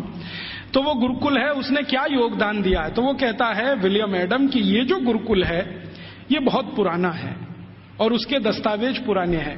12वीं शताब्दी का वो गुरुकुल है, और वो गुरुकुल है सिविल इंजीनियरिंग का, कंस्ट्रक्शन में सिविल इंजीनियरिंग का। तो कहता है इसका योगदान क्या है? तो विलियम एडम कहता है कि इस गुरुकुल के विद्यार्थी और आचार्यों ने मिलकर कावेरी नदी पर एक डैम बनाया है, बांध बनाया है, जो दुनिया का सबसे पहला बांध है। मुझे नहीं मालूम था विलियम एडम के डॉक्यूमेंट्स पढ़ने के पहले कि दुनिया का सबसे पहला बांध भारत में बना है। फिर जैसा उसने डिस्क्रिप्शन दिया है उसको खोजते खोजते मैं पहुंच गया एक दिन, और अपनी आंखों से देख के आया कि वो डैम अभी तक जीवित है। उस डैम पर तेलुगु भाषा में एक पत्थर लगा हुआ है जिस पर तारीख है सन 1238 में वो बना है। आज से लगभग 800-825 साल पुराना है। और वो डैम की विशेषता क्या है? पत्थर और चूने से बना है। और आप जानते हैं दक्षिण भारत में सबसे ज्यादा प्रवाह वाली नदी है कावेरी। कावेरी जो है ना पेरेनियल रिवर है, साल के 12 महीने पानी रहता है उसमें, और पानी का फ्लो सबसे तेज है, और पानी का दबाव भी उसका सबसे तेज है। तो कावेरी नदी पर जहां सबसे तेज गति से पानी बहता है, उस नदी पर बांध बना दिया। बांध की लंबाई कितनी है और उसकी चौड़ाई कितनी है? लगभग 1 किलोमीटर, 1.5 किलोमीटर के आसपास उसकी लंबाई है। 1.5 किलोमीटर लंबा बांध है। और बांध बनाया कैसा है? ऐसा है जैसे जेड होता है ना, जेड, ऐसे फिर ऐसे फिर ऐसे फिर ऐसे फिर ऐसे, जेड शेप में पूरा बांध है। तो वो वर्णन कर रहा है विलियम एडम कि ये गुरुकुल के विद्यार्थी और आचार्यों ने बनाया है। इसकी विशेषता क्या है? तो विशेषता ये है कि ये जेड शेप में है। जेड शेप में क्यों बनाया? स्ट्रेट लाइन में क्यों नहीं बना दिया? एक रेखीय रेखा में क्यों नहीं बना दिया? तो कहता है इसका जवाब मुझे नहीं मालूम क्यों बनाया। बहुत दिन मैं भी सोचता रहा कि ऐसा क्यों है। अब मेरे समझ में आया थोड़े दिन पहले कि ये जब सीधी रेखा में आप कोई दीवार बनाए और पानी बहुत तेज गति से आए तो दबाव इतना ज्यादा है कि बहुत जल्दी वो टूट जाएगा। लेकिन अगर आप उसी सीधी रेखा की दीवार को ऐसे ऐसे कर दो तो पानी का प्रेशर डाइवर्ट हो जाएगा और वो डैम कभी भी नहीं टूटेगा। अब समझ में आया कि वो 825 साल से कैसे जिंदा है। तो वो बोल रहा है कि ये एक गुरुकुल ने बनाया हुआ है, और वो गुरुकुल विशाखापट्टनम के नजदीक कभी चला करता था। मैं जब गया इसको देखने के बाद हैदराबाद लौटा तो उनकी जो आर्काइव्स है उसमें गया, तो आर्काइव्स में उसके डॉक्यूमेंट्स मुझे मिल गए, और गजट में भी इसके बारे में वर्णन है। तो वो कह रहा है विलियम एडम कि भारत के गुरुकुल में पढ़ने वाले विद्यार्थी और उनको पढ़ाने वाले आचार्य कितने समाज के काम करते हैं, उसका ये नमूना है। राजा डैम नहीं बनाते, विद्यार्थी और उनके अध्यापक मिलकर डैम बना देते हैं। और विलियम एडम लिख रहा है कि भारत में ऐसे हजारों तालाब गांव गांव में विद्यार्थियों ने और उनके अध्यापकों ने बना दिए। ऐसी हजारों गौशालाएं गांव-गांव में विद्यार्थियों ने और अध्यापकों ने बना दी। ऐसी हजारों समाज उपयोगी चीजें जैसे धर्मशालाएं, कुएं, पानी की रहट, ये सब विद्यार्थियों ने अध्यापकों के साथ मिलकर बना दिए। तो विलियम एडम कह रहा है कि भारत के गुरुकुल सिर्फ शिक्षा का केंद्र या विद्या का केंद्र ही नहीं है, ये गुरुकुल अपने विद्यार्थी और अध्यापकों के साथ मिलकर समाज के इतने बड़े काम कर रहे हैं जो वर्षों वर्षों तक भारत के लोगों के उपयोग में आने वाले हैं। तो इस तरह की थी हमारी शिक्षा व्यवस्था। अब क्या हुआ, इस शिक्षा व्यवस्था को जब मैकॉले ने पूरे ठीक से डिस्क्राइब किया लंदन में, तो लंदन में ब्रिटिश पार्लियामेंट के सभी सांसदों ने कहा कि अगर ऐसी शिक्षा व्यवस्था भारत में है तो भारत तो बहुत समृद्धशाली है, पैसे वाला है, ये हमें समझ में आता है। कई गुरुकुलों का उसने वर्णन किया है जो कृषि विज्ञान सिखाते हैं, कृषि शास्त्र सिखाते हैं। तमिलनाडु के कई गुरुकुलों का जिक्र है जिसमें कृषि विज्ञान ऐसा सिखाया जाता है जहां 1 एकड़ में 56 क्विंटल चावल पैदा होता है, उसकी विद्या वो सीखते हैं वहां पर। आज भारत में जितने भी एग्रीकल्चरल यूनिवर्सिटीज है ना, वो 1 एकड़ में 30 क्विंटल से ज्यादा धान कभी पैदा करके दे नहीं पाए, लेकिन 1835 में विलियम एडम कह रहा है कि 1 एकड़ में 56 क्विंटल धान पैदा करना तो सामान्य बात है। और ऐसी शिक्षा देने वाले, विद्या देने वाले सैकड़ों गुरुकुल भारत में। तो कुछ कृषि सिखाते हैं, कुछ मेटलर्जी सिखाते हैं, कुछ कंस्ट्रक्शन इंजीनियरिंग में सिखाते हैं, कुछ और कुछ सिखाते होंगे। ऐसे 18-20 विषयों के सारे ये गुरुकुल हैं। तो वो कह रहा है कि भारत सुखी है, समृद्धशाली है, वो इन गुरुकुलों के कारण। तो वो कह रहा है कि अब भारत को अगर गुलाम बनाना है तो इस शिक्षा व्यवस्था को जब तक हम तोड़ेंगे नहीं तब तक भारत गुलाम बनता नहीं। तो फिर उसको पूछ रहा है इंग्लैंड का राजा कि अब आपके पास क्या योजना है। तो कह रहा है कि मेरे पास एक योजना है कि हमारी जो सरकार भारत में चल रही है उसको आदेश दिया जाए कि भारत के ये जो गुरुकुल हैं, इंडिजिनस एजुकेशन सिस्टम वो कहते हैं इसको, भारत का स्थानीय शिक्षा तंत्र। तो कह रहे हैं जो इंडियन एजुकेशन सिस्टम है या इंडिजिनस एजुकेशन सिस्टम है, इसको कानून बनाकर हम गैर कानूनी घोषित कर देंगे, इल्लीगल, कि ये सब कुछ अवैधानिक है, गैर कानूनी। उसके लिए कानून बना देंगे लंदन में, यहां से वो चला जाएगा भारत में, उसको लागू करा देंगे। थोड़े दिन में ये सब गुरुकुल बंद हो जाएंगे, क्योंकि हमारे पास जब कानून आ जाएगा तो कानून के डंडे से हम इनको बंद करा देंगे कि ये इल्लीगल है, बंद करो। नहीं बंद करेंगे तो दंड देंगे उनको। थोड़े दिन में दंड देते देते अपने आप बंद हो जाएंगे। तब अंग्रेजों की संसद ने एक कानून बनाया जिसका नाम है इंडियन एजुकेशन एक्ट, और वो पारित हुआ, बाद में भारत की संसद में पारित हुआ और उसको लागू किया गया। तो उसमें तय ये किया गया कि जितने भी गुरुकुलों में संस्कृत माध्यम से विद्या सिखाई जाती है वो सब गैर कानूनी। फिर कहा गया कि जितने भी गुरुकुलों में स्थानीय भाषाओं की मदद से, जैसे तेलुगु, तमिल, कन्नड़, मलयालम, मराठी, गुजराती, इनके माध्यम से विद्या दी जाती है, वो भी गैर कानूनी। तो कानूनी क्या? कानूनी वो जहां अंग्रेजी के माध्यम से शिक्षा दी जाती है, वो कानूनी। तो मैकॉले ने क्या किया, ये कानून लागू करा के फिर भारत के गुरुकुलों पर डंडा चलाया, बुलडोजर चलवाए, एक एक करके उनका नाश किया। जहां गुरुकुल बंद नहीं हो पाए वहां के अध्यापकों को जेल में डाल दिया, विद्यार्थियों को जेल में डाल दिया। कई कई जगह तो अत्याचार इतने हुए कि अध्यापकों के हाथ काट दिए गए, सिर काट दिए गए। कई कई गुरुकुलों में आग लगा दी गई, उनके पुस्तकालय जला दिए। ये सब अंग्रेजों ने अत्याचार 100 साल तक किया, 1840 से 1940 तक। इधर वो अत्याचार करते गए, भारत के गुरुकुल खत्म होते गए। दूसरी तरफ उन्होंने कॉन्वेंट स्कूल शुरू किए जो यूरोप में आज भी चलते हैं और किसी उद्देश्य की पूर्ति के लिए चलाए जाते हैं। मैं आपको एक इंटरेस्टिंग बात और बता दूं कि जो अंग्रेजी दस्तावेजों का मैं अध्ययन कर रहा हूं उसमें से एक और दस्तावेज है, ये कॉन्वेंट क्या होता है। यूरोप में एक बहुत खराब परंपरा है जो अभी 1950 तक चलती रही। जैसे स्त्रियों को वोट देने का अधिकार नहीं, स्त्रियों में आत्मा नहीं, वो बैंक अकाउंट नहीं खोल सकते, ऐसी ही एक बहुत खराब परंपरा इंग्लैंड में, फ्रांस में, जर्मनी, सभी देशों में, कि बच्चों को घर में रखना नहीं, बच्चे पैदा हुए तो अनाथ आश्रम में देना, ये उनकी पुरानी परंपरा है। और कई लोगों ने तो क्या किया है कि बच्चों को पैदा होते ही घर के बाहर टोकरी में रख दिया कि अनाथ आश्रम का कोई आएगा उठा ले जाएगा, लेकिन कई बार कुत्ते उठा ले जाते हैं उसको। भेड़िए उठा ले जाते। यूरोप का जो आधुनिक फिलोसोफर्स में एक माना जाता है ना, रूसो, उसके 5 बच्चे पैदा हुए, 4 को उसने ऐसे ही छोड़ दिया घर के बाहर टोकरी में रख के, 2 को कुत्ते खा गए, 2 को अनाथ आश्रम वाले ले गए। यूरोप में ये बहुत पुरानी परंपरा है बच्चों को लावारिस छोड़ना। क्यों छोड़ना? तो प्लेटो कहता है कि स्त्री और पुरुष के आनंद के क्षणों में बच्चे बाधा हैं, इसलिए मत रखो घर में। ये प्लेटो की शिक्षा है। वो कहता है कि अच्छे नहीं है बच्चे घर में रखना। और वो ये कहता है कि जीवन का चरम तो आनंद ही है, और वो भी शरीर का आनंद है। वो कहता है जीवन तो इसी के लिए मिला है कि हम शारीरिक आनंद की प्राप्ति करें, और बच्चे इसमें बाधा हैं, तो बच्चों को रखना नहीं घर में, तो छोड़ देना। तो वहां बच्चे छोड़ने की परंपरा है। अब बच्चे छोड़े जाते हैं तो राजा उनकी व्यवस्था करे छोड़े हुए बच्चों की। तो राजा कुछ संस्थाएं खड़ी करता है, उन संस्थाओं को कॉन्वेंट कहते हैं।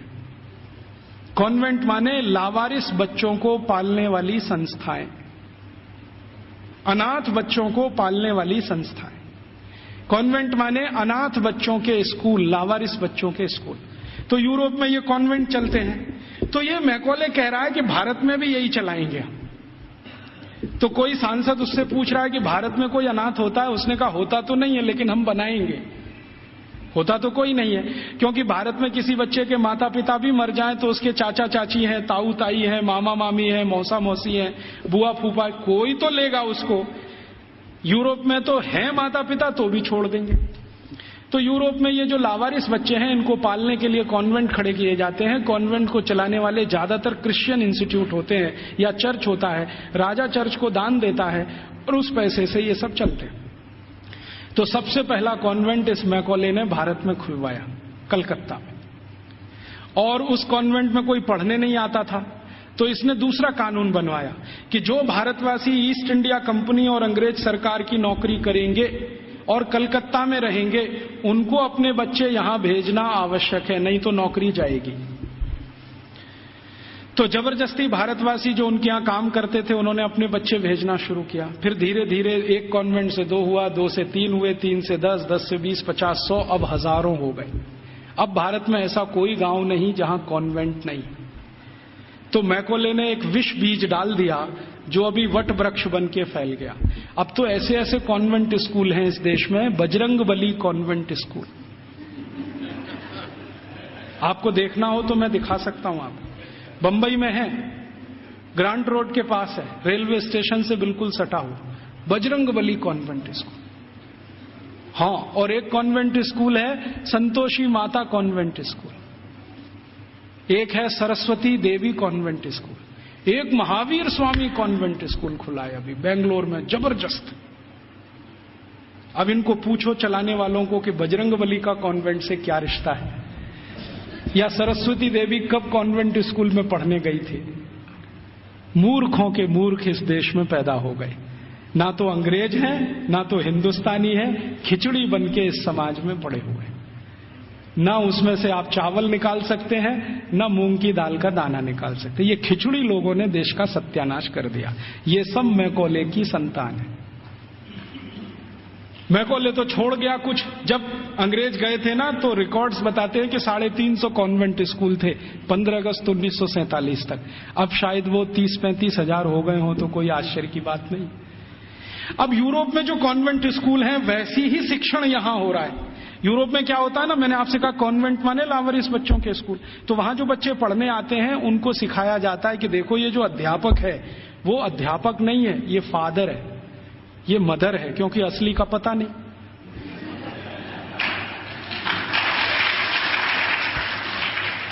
असली का तो कुछ पता नहीं, लावारिस है, किसका है बाप उसका और कौन है उसकी मां। तो स्कूल में जो पढ़ाने वाले होते हैं ना टीचर, तो पुरुष है तो फादर, माने ओल्ड एज है तो फादर, और यंग एज है तो ब्रदर, और ओल्ड लेडी है कोई तो मदर, और यंग लेडी है तो सिस्टर। तो कॉन्वेंट में उनको बुलवाते हैं, ये फादर है, ये मदर है, ये ब्रदर है, ये सिस्टर है, क्योंकि असली नहीं है। अब हमने भारतवासियों ने बिना सोचे नकल कर लिया उसका।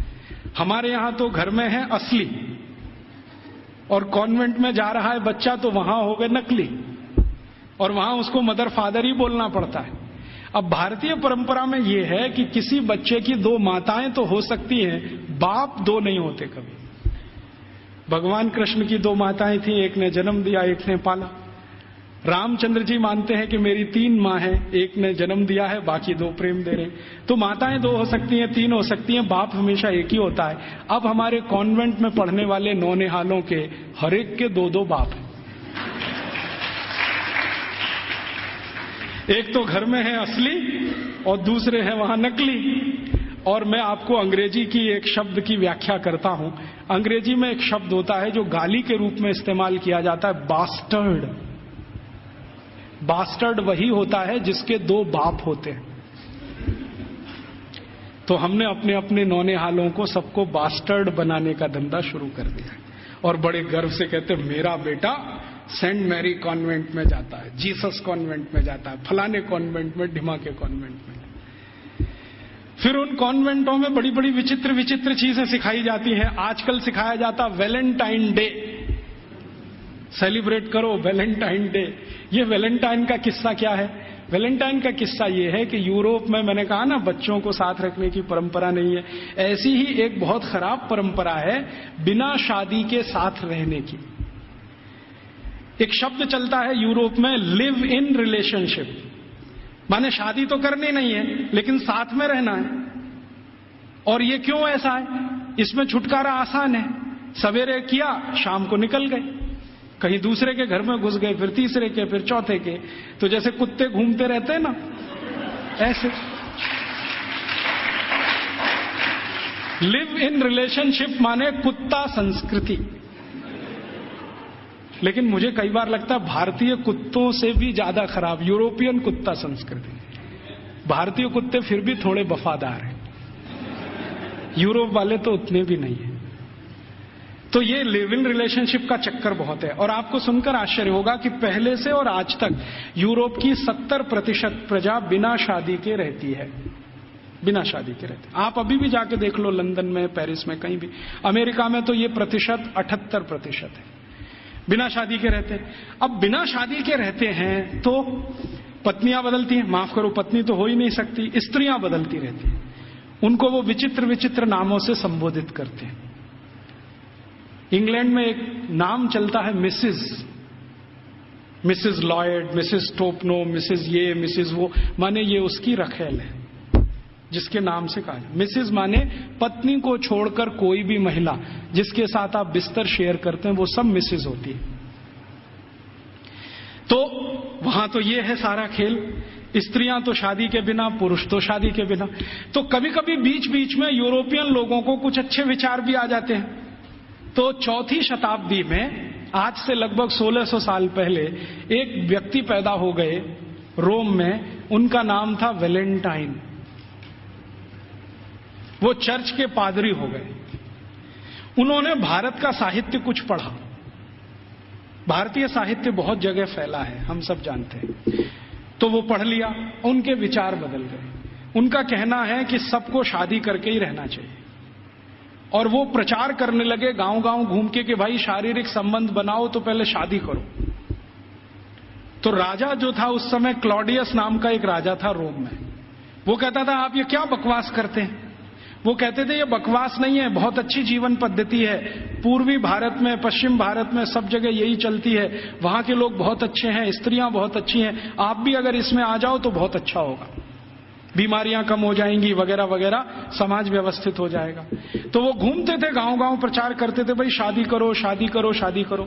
और राजा जो होता था वो रोकता था कि शादी क्यों करना, हमारी तो परंपरा है बिना शादी के रहना। तो राजा और वैलेंटाइन का झगड़ा चलता था। तो वैलेंटाइन साहब क्या करते थे कि जो भी शादी करने को तैयार हुआ उसको अपने चर्च में बुलाते थे और उसकी शादी करते थे। ये सिलसिला उन्होंने 20-25 साल चलाया। अब वो राजा बहुत परेशान हो गया, तो एक दिन उसने वैलेंटाइन को फांसी पर लटकाने का आदेश दे दिया। तो 14 फरवरी सन 498 को वैलेंटाइन को फांसी पर लटका दिया गया। तो जिनकी उन्होंने शादियां कराई थी वो बहुत दुखी हो गए, तो उनकी याद में उन्होंने वैलेंटाइन डे मनाना शुरू कर दिया। तो ऐसे वैलेंटाइन डे आया। अब उनके कॉन्वेंट में वैलेंटाइन डे मनाते हैं, अब हमारे भी कॉन्वेंट में चालू हो गया वैलेंटाइन डे, वैलेंटाइन डे। यहां तो कोई समस्या नहीं है शादी करके रहने की, वहां तो शादियां ही नहीं होती हैं। अब हमारे स्कूलों में वैलेंटाइन डे मनाता है, तो बच्चे क्या करते हैं, ग्रीटिंग कार्ड खरीदते हैं, अपनी अम्मा को देते हैं, would you be my valentine, फिर बाप को भी दे देते हैं, would you be my valentine. इन मूर्खों को पता ही नहीं कि वैलेंटाइन थे कौन, इसका मतलब क्या है। अम्मा को पूछ रहे हैं would you be my Valentine. अभी थोड़े दिन पहले बंबई में मैं एक बुजुर्ग आदमी को मिला जिनकी 75 साल की उम्र है, उनके पास 18 ग्रीटिंग कार्ड आए वैलेंटाइन डे पर, और सब में एक ही बात, would you be my Valentine. 75 साल के बुजुर्ग आदमी से लड़कियां पूछ रही would you be my Valentine. ऐसा अधकचरापन है। ये सब कॉन्वेंट में से हमारे बच्चे सीख सीख के निकल रहे हैं। और इन कॉन्वेंट स्कूलों में क्या क्या सब सिखा दिया। वो कहता था ना मैकॉले ये कहता था कि ये जो कॉन्वेंट स्कूल हम चलाएंगे, इनमें शिक्षा मिले ना मिले, संस्कार अंग्रेजियत के हम जरूर देंगे। तो क्या होगा, तो कह रहा है वो कि भारतवासी जितने साल इसमें से पढ़कर निकलेंगे ना, तो वो शरीर से दिखने में भारतीय होंगे, आत्मा से अंग्रेज हो जाएंगे, फिर यही हमारी मदद करेंगे और भारत को गुलाम बनाए रखने में व्यवस्था करेंगे। तो संस्कार देना है उनको तो अपना, तो वो दे रहे हैं। अब वह जो कॉन्वेंट में वैलेंटाइन डे सिखा दिया, फिर उन्होंने पता नहीं मदर्स डे सिखा दिया, फादर्स डे सिखा दिया। मदर्स डे पता है क्या होता है यूरोप में? यूरोप में एक और बहुत पुरानी परंपरा है, प्लेटो के समय से चली आ रही है, कि बच्चे जब पैदा हुए ना तो घर में तो रखने नहीं है, बाहर छोड़ देने हैं। तो उन बच्चों को मां का दूध नसीब नहीं है, तो चर्च में जो होती है ना, सिस्टर्स होती है, वो अपना दूध उनको उपलब्ध कराती है। अब आप में से कई लोगों को यह प्रश्न होगा कि बायोलॉजिकली यह संभव कैसे है? वो नर्स तो मां बनी नहीं, तो उसको दूध कैसे आएगा? लेकिन अभी आधुनिक विज्ञान ने यह सिद्ध कर दिया है कि कोई बच्चा लगातार 2-3 दिन तक बिना विवाहित किसी महिला को लगातार स्तनपान करे तो चौथे-5वें दिन से दूध आना शुरू हो जाता है। तो उनके यहां नर्सिंग जो होती है वो सिस्टर्स के द्वारा होती है या नर्सिस के द्वारा होती है, मां नहीं करती है। लेकिन कभी कभी साल में कोई एक दिन मनाना हो तो वो मदर्स डे मनाते हैं, जिस दिन मां अपने बच्चे को दूध पिलाने के लिए वहां जाती है कॉन्वेंट में, तो उनके यहां मदर्स डे होता है। ऐसे ही उनके यहां फादर्स डे होता है। फादर्स डे का चक्कर क्या है? यूरोप के बच्चे वैसे तो घर में रहते नहीं, जो गलती से किसी ने रख लिए तो उनको अपने बाप के साथ खाना खाने का अधिकार नहीं है। डाइनिंग टेबल पर अपने बाप के साथ वो नहीं बैठ सकते। बाप अपने डाइनिंग टेबल पे खाना खाएगा दोस्तों के साथ, जब वो चला जाएगा खाना खा के तो बाद में बच्चे डाइनिंग टेबल पे बैठते हैं। लेकिन साल में कोई एक दिन वो फिक्स करते हैं जब बच्चे बाप के साथ बैठे डाइनिंग टेबल पर, उस दिन वो फादर्स डे मनाते हैं। अब उनके मदर्स डे, उनके फादर्स डे, उनके ब्रदर्स डे, उनके सिस्टर्स डे या उनका वैलेंटाइन डे, उसके पीछे कुछ कहानियां हैं। हम बिना सोचे समझे अंधों की तरह से इस पे लग गए हैं। कई बार मैं देखता हूं अजमेर जैसे शहर में, जयपुर जैसे शहर में मदर्स डे पे रैली निकाली जा रही है, प्ले कार्ड लेके बच्चियां अपने अपने हाथ में जा रही हैं, स्कूल कॉलेज उनका छुड़वा दिया जाता है, और ये सब मूर्ख सरकारी अधिकारी किया करते हैं। फिर फादर्स डे पे निकालते हैं, फिर इस पे निकालते हैं, ये सब तमाशेबाजी।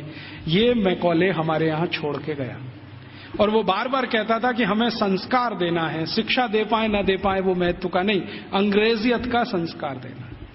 तो वो दे गया। अब वो हमारे खून में घुस गया, और इतना घुस गया है कि कुछ समझ में नहीं आता ये निकले कैसे।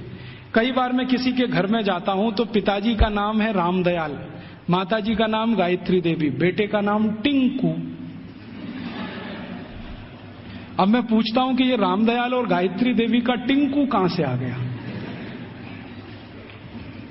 या रामदयाल और गायत्री देवी की बेटी का नाम डिम्पल, ट्विंकल, बबली, डबली।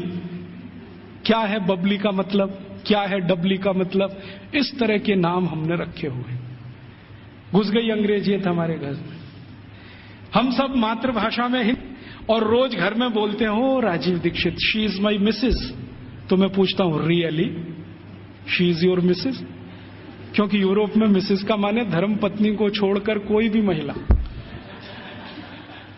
और उनकी धर्मपत्नी कहती है, ओ Rajiv Dikshit, he is my mister. तो मैं पूछता हूं रियली? क्योंकि यूरोप में मिस्टर का माने पति को छोड़कर कोई भी पुरुष, और मिस तो बहुत ही खराब है। मिस है फ्रेंच शब्द है। मिस का माने एक ऐसी महिला जो जिंदगी भर वैश्यावृत्ति करे, शादी ना कर सके, वो मिस है।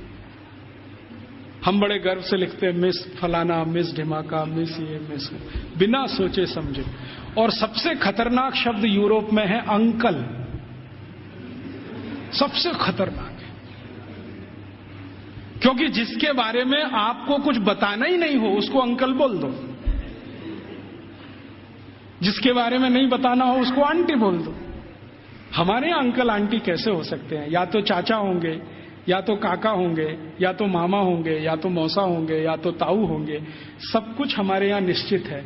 अंकल तो बहुत ही अनिश्चित शब्द है, आंटी तो और भी। मैं कॉलेज छोड़ गया तो हमने अपने बच्चों से मम्मी बोल, डैडी बोल, ये बुलवाना शुरू कर दिया। मम्मी का मतलब है मरा हुआ, और डैडी मरे हुए जैसा, और बड़े शौक से बुलवाते मम्मी बोल, डैडी बोल। अब यूरोप में जो भूषा थी ना, वो हमारे कॉन्वेंट में घुस गई। यूरोप में क्या टाई लगाना है, सूट पहनना, क्योंकि ठंड बहुत है। हमने यहां 50 डिग्री टेम्परेचर वाले अजमेर में भी टाई लगवा दिया सबको। इतनी भयंकर गर्मी है, अंदर से पसीना पसीना हो रहा है। और कभी कभी तो रोज मैं ये दृश्य देखता हूं, एक दूल्हे राजा जून की गर्मी में शादी करने जा रहे हैं, 3 पीस सूट और टाई लगा के घोड़े पे चढ़ के बैठे हुए हैं। उनको पूछो, भाई तुमको सुपर इडियट बनने का यही दिन मिला है? कहता राजीव भाई, एक दिन तो कर लेने दो, तो तुमको यही दिन मिला है अपनी शादी का? ऐसे हमारी भाषा बदल दिया, भूषा बदल गया, भोजन बदल गया। कॉन्वेंट स्कूलों से बच्चे सीख रहे हैं पिज्जा खाओ, बर्गर खाओ, हॉट डॉग खाओ, कोल्ड डॉग खाओ, चाउमीन खाओ, नूडल्स खाओ। तो उनका भोजन, उनकी भाषा, उनकी भूषा, उनका भजन, रॉक म्यूजिक, पॉप म्यूजिक, सब कुछ घुस गया। अब ये कर दिया सब बंटा था। अब ना तो हम भारतीय रह पाए, ना अंग्रेज बन पाए। अगर कोई सभ्यता खिचड़ी बन जाए, उसका भविष्य बहुत खराब होता है। मुझे कई बार ऐसा लगता है कि या तो हम भारतवासी पूरी ताकत लगा के अपने को अंग्रेज बना लें, नहीं तो पूरी ईमानदारी से भारतीय हो जाएं। ये अधकचरे ना रहे बीच में, क्योंकि इस अधकचरेपन ने हमारी जनरेशन्स को, पीढ़ियों को खत्म कर दिया। तो इस अंग्रेजियत के शिक्षा तंत्र ने जो यूरोप से आया, क्या किया है आज हमारे देश में। एक दो और उदाहरण देता हूं। कॉन्वेंट स्कूलों में किताबें पढ़ाई जाती हैं जिनमें बिल्कुल स्पष्ट बच्चों को सुनाया जा रहा है, पढ़ाया जा रहा है कि भगत सिंह तो आतंकवादी, ऊधम सिंह तो आतंकवादी, चंद्रशेखर तो आतंकवादी, और महाराजा रणजीत सिंह तो लुटेरे। आप जानते हैं सिख समाज के बहुत प्रतिष्ठित धर्मगुरु महाराजा रणजीत सिंह, जिन्होंने न सिर्फ अंग्रेजों से लोहा लिया बल्कि मुसलमानों से भी इस देश को बचाया, उनको लुटेरा। हमारे भारत में एक जाति है जिसको जाट कहते हैं। जाटों के बारे में अंग्रेज ये कहा करते थे कि इनकी ताकत बहुत है, इसलिए उन्होंने जाट रेजिमेंट बनाया। आपको मालूम है जाट रेजिमेंट? ऐसे ही जाटों के पैरेलल महाराष्ट्र में है मराठा, वो भी एक तरह से जाट ही है। तो मराठा रेजिमेंट बनाया, जाट रेजिमेंट बनाया, क्योंकि इनमें ताकत बहुत है। इनका जो डीएनए है ना, बहुत स्पेशल किस्म का है। लड़ना, लड़ाना, मारना, मरना, उनको इसमें मजा आता है। कभी भी अपनी जान की परवाह नहीं करेंगे, हाँ किसी के लिए भी जान दे देंगे, ऐसे लोग। तो जाटों को अंग्रेजों ने लिख मारा और कॉन्वेंट स्कूलों में पढ़ाया जा रहा है अंग्रेजों के जर खरीद गुलाम। अब ये बच्चे बार बार पढ़ रहे हैं, रोज रोज पढ़ रहे हैं, रोज रोज पढ़ रहे हैं, रोज रोज पढ़ रहे हैं, तो थोड़े दिन में मान ही लेंगे कि हाँ भगत सिंह तो आतंकवादी था, ऊधम सिंह भी आतंकवादी था। क्योंकि एक झूठ को आप बार बार कहो, बार बार कहो, बार बार कहो, तो 10-20 साल में सत्य तो हो ही जाएगा। एक कॉन्वेंट स्कूल की हिस्ट्री की किताब में मैं पढ़ के आया, और वो किताब मैंने संभाल के रखी हुई है। झांसी की रानी लक्ष्मीबाई ने भारत की आजादी के लिए कुछ नहीं किया, और उसका जीवन चरित्र लिखा गया है कि वो एक अंग्रेज अधिकारी जॉन लेक के प्रेम और मोहब्बत में ही फंसी रही जिंदगी भर। झांसी की रानी लक्ष्मीबाई के बारे में। ऐसी सब चीजें पढ़ाई जा रही हैं। और धीरे धीरे हुआ क्या है, इन कॉन्वेंट स्कूलों के बनाए हुए सिलेबस को भारत सरकार ने सारे देश का सिलेबस बना दिया है, पूरे देश का। अब संसद में भले ही कितना हंगामा हो, लेकिन सरकार कहती है जी सत्य तो यही है, क्योंकि अंग्रेजों ने लिखा है। और हमारे प्रधानमंत्री भी कहते हैं सच्चे सत्यवादी तो अंग्रेज ही थे जो हमको ये सब सिखा के गए। ये स्थिति हमारे देश की है। तो ऐसी गंभीर स्थिति में हम सबको सोचना है, आज शिक्षक दिवस है, तो हम सब सोचें कि इस शिक्षा का क्या करें जो यूरोप से आई है और हमारे देश में जड़ जमा के बैठ गई है। मुझे बहुत कष्ट होता है आपको ये बताते हुए कि भारत में जो कॉन्वेंट स्कूल चल रहे हैं, आप जानते हैं इनके पास सबसे ज्यादा भूमि है भारत देश की। मैंने संसद में एक प्रश्न करवाया था, आप यहां बैठे हैं, मेरे एक दोस्त हैं अखिलेश कुमार करके गोरखपुर से, और उसके पास के क्षेत्र से सांसद हैं। मैंने कहा जरा ये पूछ तो लो कि भारत में सरकार के बाद किसके पास सबसे ज्यादा जमीन है। तो उत्तर आया कि सरकार के बाद सबसे ज्यादा जमीन चर्च और उनके कॉन्वेंट स्कूलों के पास ही है। रेलवे से भी ज्यादा जमीन इनके पास है। और हजारों हेक्टेयर जमीन एक एक रुपए के लीज पर दी गई है। हजारों हेक्टेयर, 1 रुपए का लीज, 2 रुपए का लीज, माने साल में वो 1 ही रुपया देते हैं, हजारों एकड़ जमीन भारत की इस्तेमाल कर रहे हैं और उनकी मिल्कियत है। 1820 से अंग्रेजों की सरकार ने ये जमीन देना शुरू किया, 2006 तक ये अबाध गति से चालू है। हमारी ही जमीन है, हमारा ही पानी है, हमारे ही संसाधन है। पहले मैं क्या सोचता था कि इन कॉन्वेंट स्कूलों में डोनेशन बहुत देती होगी सरकार, लेकिन संसद में एक जब सवाल करवाया तो पता चला कि सरकार का डोनेशन तो 10% ही है, बाकी समाज का डोनेशन। अकेले मैं मुंबई का आंकड़ा आपको दे रहा हूं, बंबई में जितने कॉन्वेंट स्कूल चलते हैं उसमें 92% हिंदू समाज के लड़के लड़कियां पढ़ते हैं, 92%। 2.5% क्रिश्चियन समाज के हैं और बकाया में मुसलमान हैं। ये है स्थिति। तो 92% विद्यार्थी हिंदू समाज के जो पढ़ते हैं बंबई में कॉन्वेंट स्कूलों में, वो सब विद्यार्थी के मां बाप 1 साल की फीस के रूप में 18,000 करोड़ रुपए देते हैं। आप सोचते हैं ये रकम कितनी बड़ी है?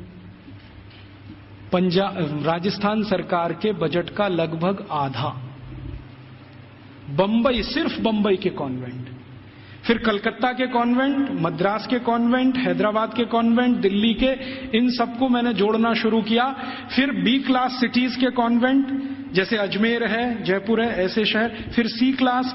कुल कॉन्वेंट स्कूलों में साल का भारतीय समाज के द्वारा 1 लाख करोड़ रुपए से ज्यादा का डोनेशन और फीस दी जा रही है। हमसे पैसा ले रहे हैं और हमारे ही बच्चों का दिमाग घुमा रहे हैं।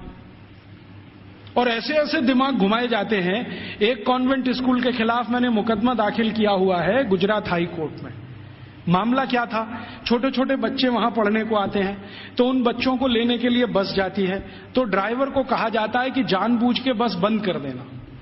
तो कभी भी वो ड्राइवर बस बंद कर देता है। फिर बच्चों को कहता देखो बस खराब हो गई, तुम्हारे भगवान का नाम लो। तो बच्चे का नाम लेते हैं, हनुमान जी का, राम का, बस चालू नहीं होती। फिर वो कहता देखो तुम्हारे भगवान तो कमजोर हैं, ये तो चालू नहीं हो रही। अब ईसा मसीह का नाम लो। जैसे ही बच्चे ईसा मसीह का नाम लेते हैं वो तुरंत स्टार्ट कर देता है। तो 3-3 साल के बच्चों के दिमाग में आ जाता अरे ईसा मसीह तो बहुत ताकतवर है। फिर वो बच्चे आके अपने घर में मम्मी पापा को बोलते हैं अरे देखो हमारी बस खराब हो गई थी, हमने ईसा मसीह का नाम लिया, वो चालू हो गई। ये मैंने एक घर में एक बच्चे के मुंह से सुना, उस दिन मेरी आत्मा हिल गई। मैंने कहा ये हो क्या रहा है। आज मैं आपके यहां आने से पहले शाहपुरा एक छोटे से नगर में था, तो वहां पर राम स्नेही संप्रदाय के एक बड़े संत हैं। उन्होंने तो कहा कि इतना ही नहीं होता, कॉन्वेंट स्कूल में आगे भी होता है।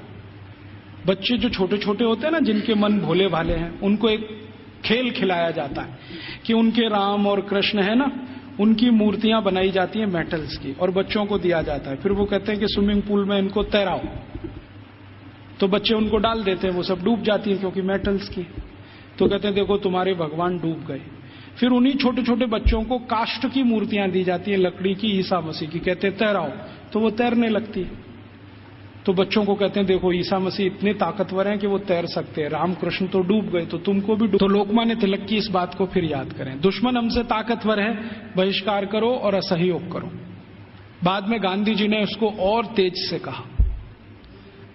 हम इन कॉन्वेंट स्कूलों को और इस एजुकेशन को हटाना चाहते हैं यूरोपियन, तो इसके लिए असहयोग करो और बहिष्कार करो। मतलब मैंने आपसे कहा कि 92% विद्यार्थी हमारे हैं जो वहां पढ़ने जा रहे हैं, इनको रोको।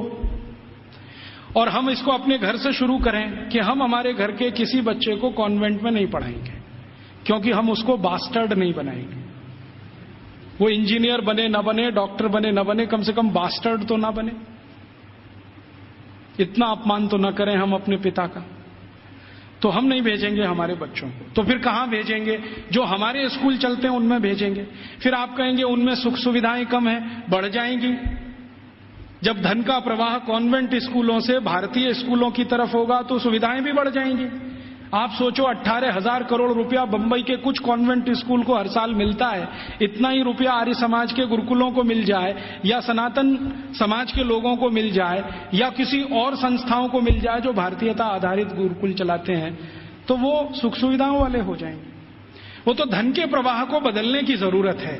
अभी धन का प्रवाह कॉन्वेंट स्कूलों की तरफ है तो सुख सुविधाएं वहां ज्यादा हैं। हमारे स्कूल पानी से प्यासे हैं, बैठने को जमीन पे टाटपट्टी नहीं है, स्कूल में पढ़ाने के लिए ब्लैक बोर्ड नहीं है, सामान्य जरूरतों की चीजें जैसे संडास घर होना चाहिए वो भी नहीं है। तो ये इसलिए कि धन की कमी है, धन का प्रवाह उस तरफ है, इसको मोड़ दो।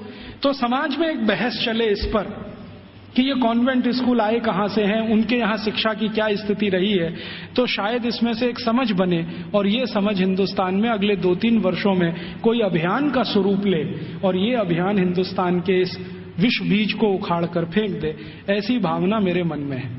मैंने इसके लिए एक और प्रयास शुरू किया है। बहुत लोग जब कहते हैं कि राजीव भाई विकल्प दो, तो हमने खुद अपने इस आजादी बचाओ आंदोलन की तरफ से 6 गुरुकुल बनाना शुरू किया है और वो लगभग 1 साल में शुरू हो जाएंगे। उन सभी गुरुकुलों को वैसे ही पढ़वाना है जैसे कभी 200 साल पहले था।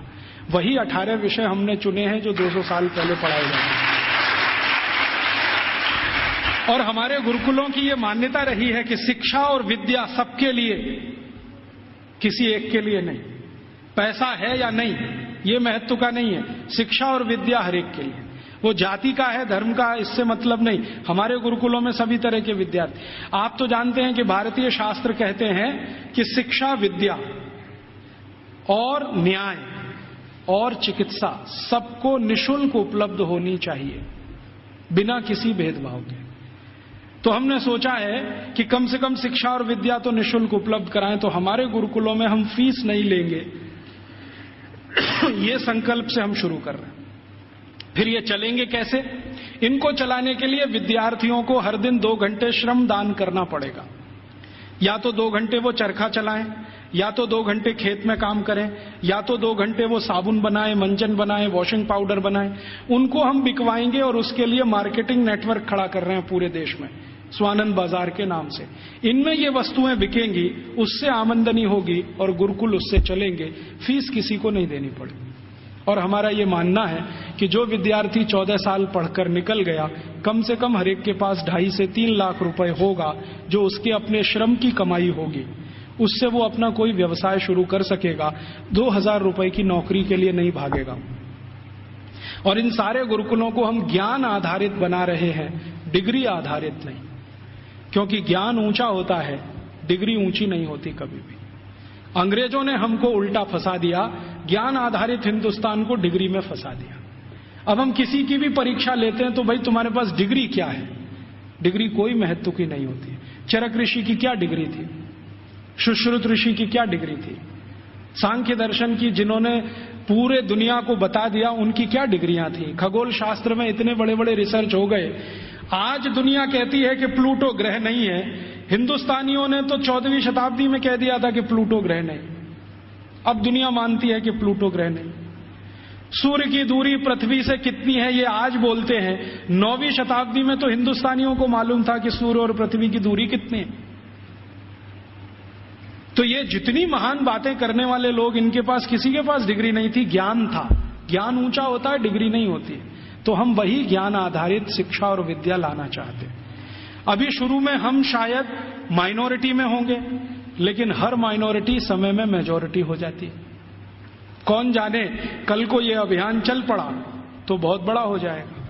शुरुआत तो 1-2 से ही होती है, बड़ा होते होते तो बहुत बड़ा सागर बन जाता है। भगत सिंह तो अकेला था, फांसी पे गया, उसके साथ सुखदेव राजगुरु अकेले थे। सबसे पहले तो मंगल पांडे अकेला था, क्योंकि उसकी छावनी में कोई मदद करने को तैयार नहीं। फिर देखो कि हजारों लाखों मंगल पांडे हुए।